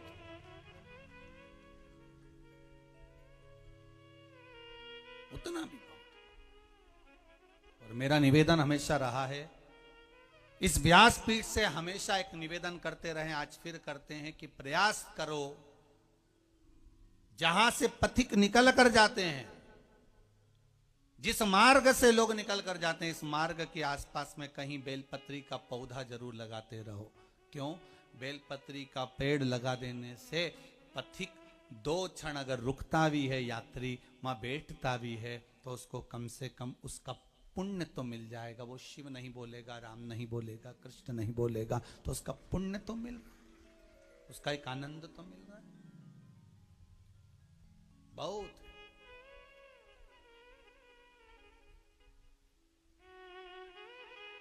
हम तो प्रयास है बाबा देवाधिदेव महादेव करने वाले कुबेरेश्वर महादेव की पावन धरा पर जो मंदिर का निर्माण हो रहा है, बाबा के जो गौशाला, वृद्धाश्रम आदि का जो निर्माण कार्य चल रहा है, उसमें बाबा की कृपा से बेलपत्री का हम कुंज बनाने का प्रयास, सघन बेलपत्र के, जहां बाबा का दरबार, उसके दोनों साइड बेलपत्र और उस बेलपत्र की छांव में जो भगवान का एक बार श्री शिवाय नमस्तुभ्यम या पंचाक्षर मंत्र नमः शिवाय ओम नमः शिवाय ओम नमः शिवाय ओम जो जपे उसका कल्याण हो जाए, उसका कल्याण। एक पत्र आया है नवेगांव में, वैसे तो पत्र 2 आए हैं, उसमें एक पत्र बड़ा सुंदर वर्णन किया। श्री हरि दिनेश सिंह जी परिहार, गुलाबरा छिंदवाड़ा मध्य प्रदेश से हैं। कहाँ बैठे हैं? कहीं बैठे हो तो हाथ हिलाइएगा। आप ही हैं जी। आपने पत्र में लिखा है, मेरे हार्ट की एंजियोग्राफी होने से दायां हाथ की पहली उंगली का एक पोर ब्लॉक हो गया था। अब ठीक है, ब्लॉक हो गया था जिसे डॉक्टर ने गैंग्रीन बताया था। डॉक्टर का कहना था कि यदि जल्द से जल्द ऑपरेशन नहीं किया तो यह पूरे हाथ में फैल जाएगा। परंतु मैंने महादेव, देवादिदेव महादेव की कृपा से शिव महापुराण की कथा को श्रवण करा और बाबा की सेवा में लग गई। उंगली का पूरा हाथ का ऑपरेशन होना था, पर बाबा की ऐसी कृपा रही कि थोड़ा सा कष्ट हुआ, पर पूरा हाथ अब मेरा ठीक है। ठीक है हाथ, बाबा की कृपा। बैठिए। श्री शिवाय नमस्ते। छिंदवाड़ा से आए आप? छिंदवाड़ा से आए हुए हैं? छिंदवाड़ा से। बाबा की कृपा हो, बहुत बहुत साधुवाद। विराजी, बाबा कृपा करे। शिव महापुराण की कथा है ये। फिर निवेदन करेंगे, आप जिस भाव से श्रवण कर रहे हो, जिस भाव से आप सुन रहे हो, भगवान कामना पूर्ण करता ही है।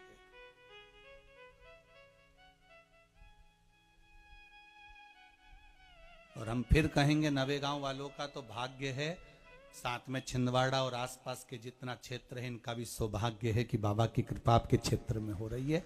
ये बाबा की ही करुणा है।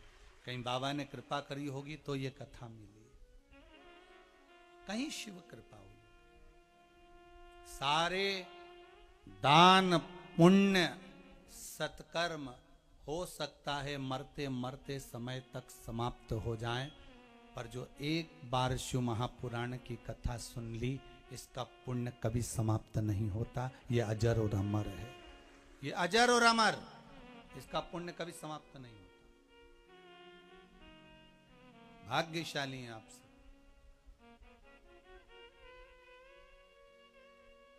शिव कथा कह रहे, देवराज कह रहा है, प्रभु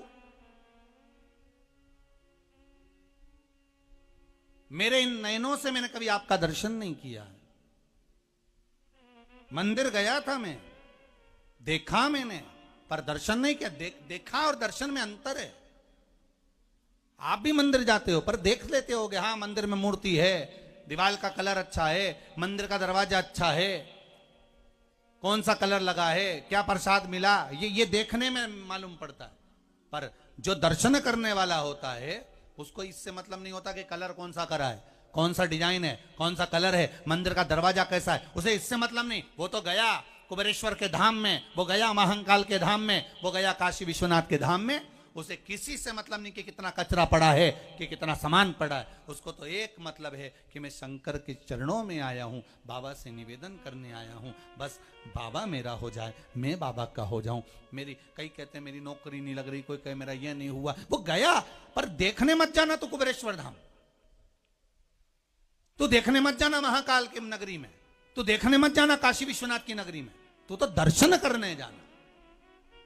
देखने और दर्शन में अंतर है। देखने के लिए ताजमहल जाते हैं, दर्शन के लिए ब्रज जाते हैं। उसी तरह हमें दर्शन के लिए पहुंचना है। हमें भगवान के दरवाजे पर देखने नहीं, मंदिर कैसा बन रहा है, क्या काम चल रहा है, कितने लोग आ रहे हैं, क्या व्यवस्था है, हमें ये नहीं देखना। हमें तो ये देखना है, हमारा भाव ये होना चाहिए कि हमें दर्शन करना है। हमें शंकर जी के मंदिर पहुंचे, बाबा देव अधिदेव महादेव से प्रार्थना करी, बाबा मेरे जीवन का ये दुख है, आप काट सकते हो। सब दूर झोली फैला ली, अंत में तेरे दरवाजे पर आई हूं।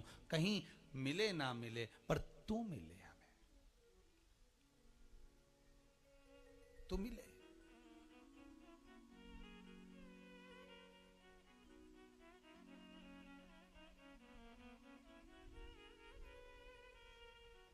सारणी, ये सारणी है ना आपके इधर, यहाँ से गाड़ी चल रही थी तो हमने आकाश जी को कहा कि थोड़ा गाड़ी जरा स्लो स्लो चलाओ, मार्ग थोड़ा सा ऐसा है वहां पर से, तो हमने कहा गाड़ी जरा स्लो चलाइए। आकाश जी ने गाड़ी थोड़े स्लो करी। एक मोटरसाइकिल पर कोई माता निकल कर जा रही होगी, उसका ध्यान कांच पे पड़ गया। उसने देख लिया कि महाराज जा रहा है, तो उसने जो भी उनके साथ में होगा उनसे कहा थोड़ा गाड़ी पलटाओ, वापस पलटाओ और तेज करो गाड़ी। तो कहा क्यों? वो गाड़ी आगे जा रही ना, उसको उसमें पहुंचना है। उसने गाड़ी तेज करके और आगे गाड़ी के आगे गाड़ी खड़ी कर दी। ये सारणी और बीच के रास्ते की बात है। खड़ी करी गाड़ी तो हमने पूछा कि क्या बात है, क्या हुआ क्या? कि कांच खोलो। कांच बजाया, कांच खोला, गार्ड साहब नीचे उतरे। क्या हुआ, क्या बात है? हमने बाबा जी को देख लिया, हम तो बस बाबा से कहने आए थे कि 12 वर्ष से संतान नहीं थी मेरी, अभी 3 महीने का गर्भ ठहरा है, बाबा को धन्यवाद देने के लिए। ये सारणी की बात है, 3 महीने का गर्भ ठहरा। हमने पूछा वो बाबा की कृपा है, कोई उपाय करा था? हाँ, शिव पुराण सुनी थी और उसमें जो पीपल के पत्ते का उपाय था वो करा था। संतान नहीं थी पर मन में विश्वास था कि मैं कुबेरेश्वर धाम सीहोर आऊं दर्शन करने के लिए, पर इस अवस्था में जा नहीं पाई। पर मेरा विश्वास पक्का था, इसलिए मुझे रोड पे ही मिल गए। ये भगवान की कृपा, विश्वास, भरोसा। और केवल वो ही नहीं, आप में भी ना जाने कितनी माताएं ऐसी बैठी होगी जो बहुत दिन से विश्वास लगा के बैठी होगी कुबेरेश्वर जाना, पर बाबा से विनती करी होगी एक बार शिव पुराणी इधर हो जा। कितनी बैठी हो? जरा हाथ उठाओ जरा। ये देखो, तैयारी थी। ये बैठे जजमान परिवार में भी कि हम सीहोर जाए हमेशा, पर विश्वास, भरोसा, कहीं बाबा को कराना होगा तो बुला लीजिए। दृढ़ता, विश्वास। महाराज शिव पुराण कह रहे, बाबा की कथा कह रहे, शंकर की कथा कहती है। देवराज कह रहा है कि मैंने देखा नहीं, दर्शन नहीं करा मैंने, भगवान तो भी कर रहे, कोई बात नहीं। पीपल इस बेलपत्री के वृक्ष के नीचे तेरे प्राण छूटे। साधारण सी भूमि नहीं है बेलपत्र का वृक्ष, जिसके नीचे जिस दरा पर तेरे प्राण छूटे।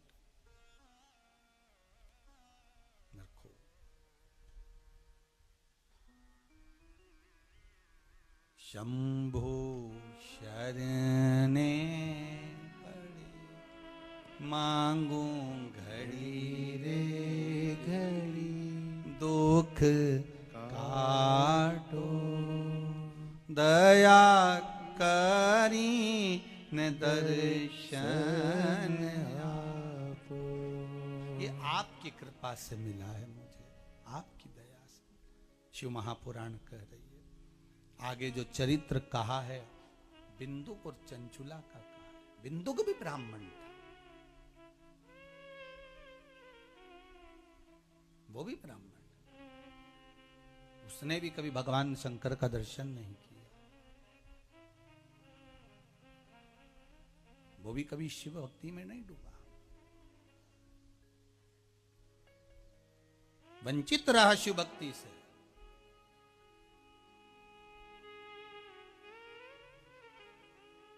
चोरी कर कर धन लाता था, पत्नी को देता था। आपका भी पति कमाई कर कर लाता है तो आपको देता है। ये लो, धर्म पत्नी का फर्ज अदा करते रहना। जो पति लेकर आया उसमें से थोड़ा दान धर्म पुण्य सत्कर्म भजन कीर्तन में लगाते रहना। नाव में पानी अगर भराने लगे, दोनों हाथ से उलीच उलीच कर बाहर फेंकते रहो तो नाव डूबेगी नहीं। नाव में ज्यादा पानी भरा जाएगा तो नाव डूब जाएगी। थोड़ा सत्कर्म करते हुए चलो, जीवन सार्थक होगा। भजन करते हुए चलो। महाराज सही जगह पर अगर धन लगे तो जीवन की सार्थकता है। पहले भी कहा, गाय, बहन बेटी, संत और ब्राह्मण को दिया हुआ कभी नहीं घटता। गौ माता को अगर एक रोटी दी है, गौ माता के निमित्त अगर कुछ दिया है, गाय के चारे के निमित्त अगर आपने कुछ दिया है, गौ माता के निमित्त आपने कुछ दिया है, घटेगा नहीं, वो घटने वाला नहीं है।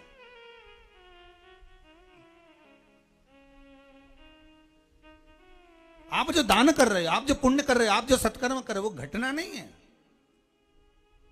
बढ़ना। बहन बेटी को अगर कुछ दिया है तो घटना नहीं है, बढ़ना है। संत और ब्राह्मण को कुछ दिया है, वो घटना नहीं है, उसका बढ़ना ही है। ना गाय मांगेगी आपसे, ना बहन बेटी मांगेगी आपसे, ना संत ब्राह्मण मांगेंगे आपसे। ये आपका मन होना चाहिए कि हमारी बहन बेटी आई है, हम उसको दे दें। हमारे दरवाजे पर गौ माता आई है, हम उसको एक रोटी दे दें। हमारे दरवाजे पर संत ब्राह्मण आए हैं, हम उनका आदर कर लें, बस। और चाहिए क्या? वो दिया कभी घटने वाला नहीं है, वो बढ़ने ही वाला। अब बिंदु लाकर चंचुला देवी को देते थे, चंचुला उस धन का सदुपयोग नहीं करती। पैसा तो चंचुला के पास था, पर सारा अपने ऊपर खर्च करती थी। वो सब अपने ऊपर खर्च करना।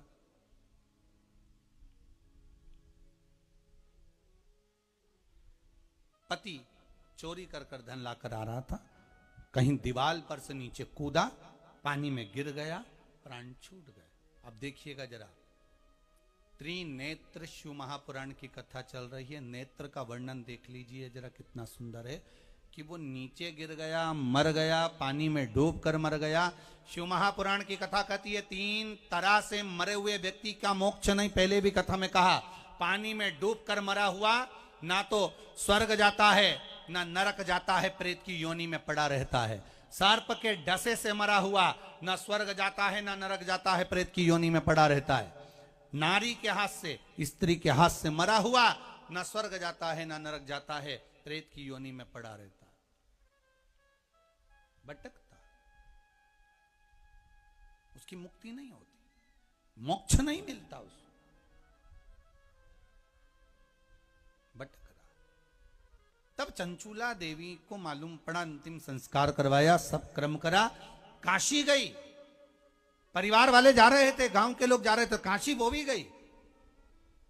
पर साड़ी देखी, नजारा देखा, काशी का सारा सुख देखा, पर फिर वही बात आ गई, इन नयनों की देखा पर दर्शन नहीं किया। देखने में दर्शन में अंतर है, देखने में और दर्शन में अंतर है। दर्शन नहीं करा। और फिर निवेदन इस व्यासपीठ से है, किसी भी तीर्थ में जाना, किसी भी धाम में जाना, कहीं पर भी जाओ, धर्म की जगह पर अगर जा रहे हो तो देखो कम, दर्शन ज्यादा करो। देखो कम, दर्शन ज्यादा करो। देखने में हम गलतियां छांटते हैं और दर्शन में हम अपनी गलतियों को भगवान के सुपुर्द कर देते हैं, अपनी गलतियों को भगवान के सुपुर्द। दर्शन और देखने में अंतर यही है।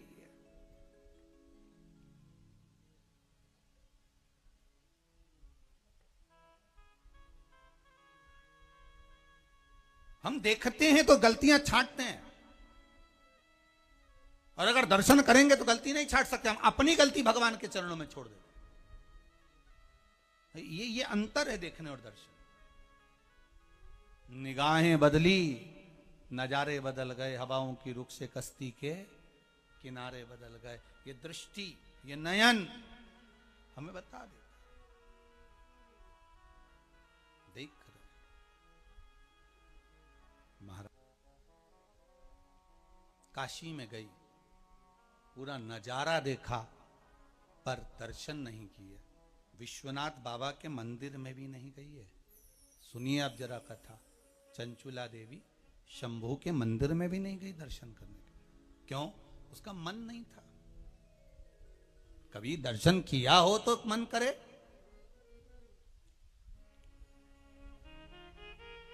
एक परिवार का एक असर होता है व्यक्ति में कि ये भजन करेगा कि नहीं करेगा। किसी ने पूछा केकई इतनी जिद्दी क्यों थी?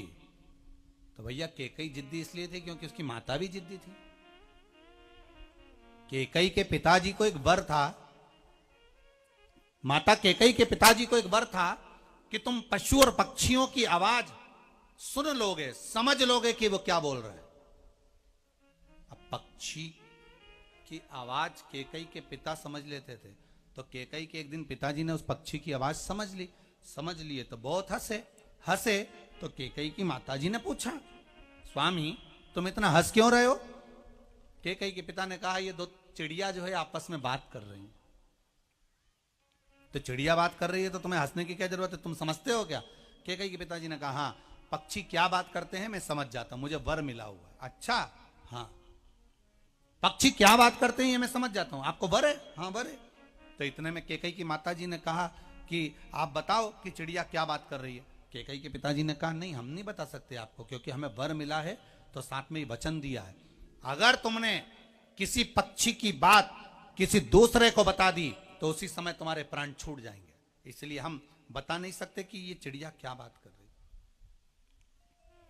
केकई की माताजी ने कहा, क्यों नहीं बता सकते, हम मर जाएंगे अगर हमने बता दिया तो। इतने में केकई की माताजी बोली, भले मर जाओ पर हमें बताओ। अब सोचिए माता कितनी जिद्दी थी, भले मर जाओ पर हमें बताओ कि चिड़िया ने क्या बात करी। और बताया, केकई की माताजी ने पूछा तो पिताजी ने बताया और पिता के प्राण चले गए। तो लोग कहते हैं कि केकई को इतना समझाया, गांव के लोगों ने समझाया, अयोध्या वासियों ने समझाया, सौभाग्यवती माताओं ने समझाया, गुरु घर की जो माताएं थी वो समझा रही थी, संत जन समझा रहे थे, तो भी नहीं मानी। इतना क्या जिद था? तो ये असर होता है एक शरीर का, कुल का।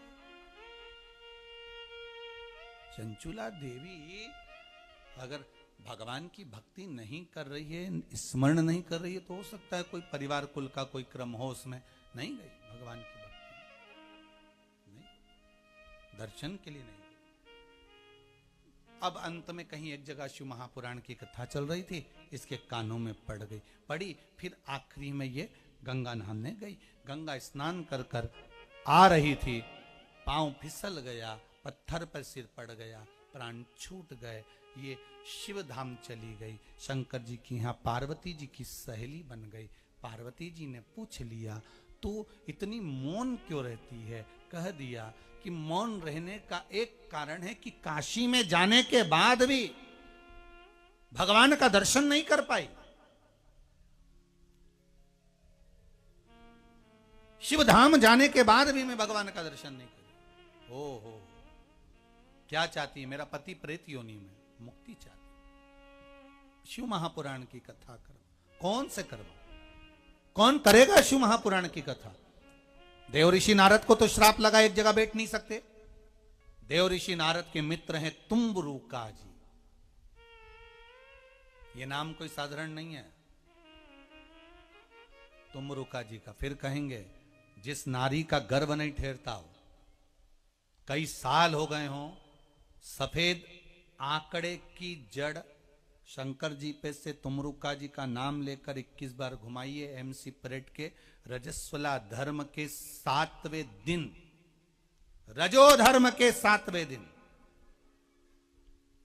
उस रजो धर्म के 7वें दिन उस सफेद आंकड़े की जड़ को कमर में बांध लीजिए महाराज, लाल धागे में, और बाबा से निवेदन करो, हे कुबेर भंडारी, हे महाकाल बाबा, हे विश्वनाथ, हे शंभु, हे मल्लिकार्जुन, हे सोमेश्वर, हे महाकाल राजा, कृपा करिए, विश्वास रखा है आप पर, मेरी गर्भ ठेर जावे, संतान दीजिए मेरे। बाबा रजो धर्म के 7वें दिन नारी तुमरुका जी का नाम लेकर अगर उस आंकड़े की जड़ को बांधती और शिव भक्ति में लगती है तो बाबा कृपा कर ही देता है। ऐसा नहीं कि नहीं करे। तुमरुका जी का नाम कोई साधारण नहीं। तुमरुका जी का स्मरण करा, भगवान की भक्ति का स्मरण करा, तुमरुका जी से कहा कथा सुनाओ। तुमरुका जी ने कहा कथा तो कह दूं पर तू वेधव्य है, तू वेधव्य होकर कैसे कथा करवा सकती है। चंचुला देवी ने जाकर माता पार्वती से विनय करा। माता पार्वती ने शिव जी से कहा, शंकर पार्वती दोनों श्रृंगार कर कर 16 दिन का श्रृंगार कर कर शिव पार्वती बाहर निकलकर प्रविष्ट हुए, सम्मुख में आए। देवर्षि नारद ने उनका कर हाथ जोड़कर निवेदन कर कर कहा, प्रभु धन्य है, आज इस स्वरूप का दर्शन कराया। शिव जी ईश्वर जी बने, माता पार्वती जी गौरा जी बनी, गणा और गौर बने। शंकर और पार्वती सुंदर शिव महापुराण के यजमान बनकर कथा श्रवण करने के लिए तुमरुका जी के पास जा रहे हैं। जोरदार ताली बजाएं, ईश्वर जी और गौरा जी आ रहे हैं।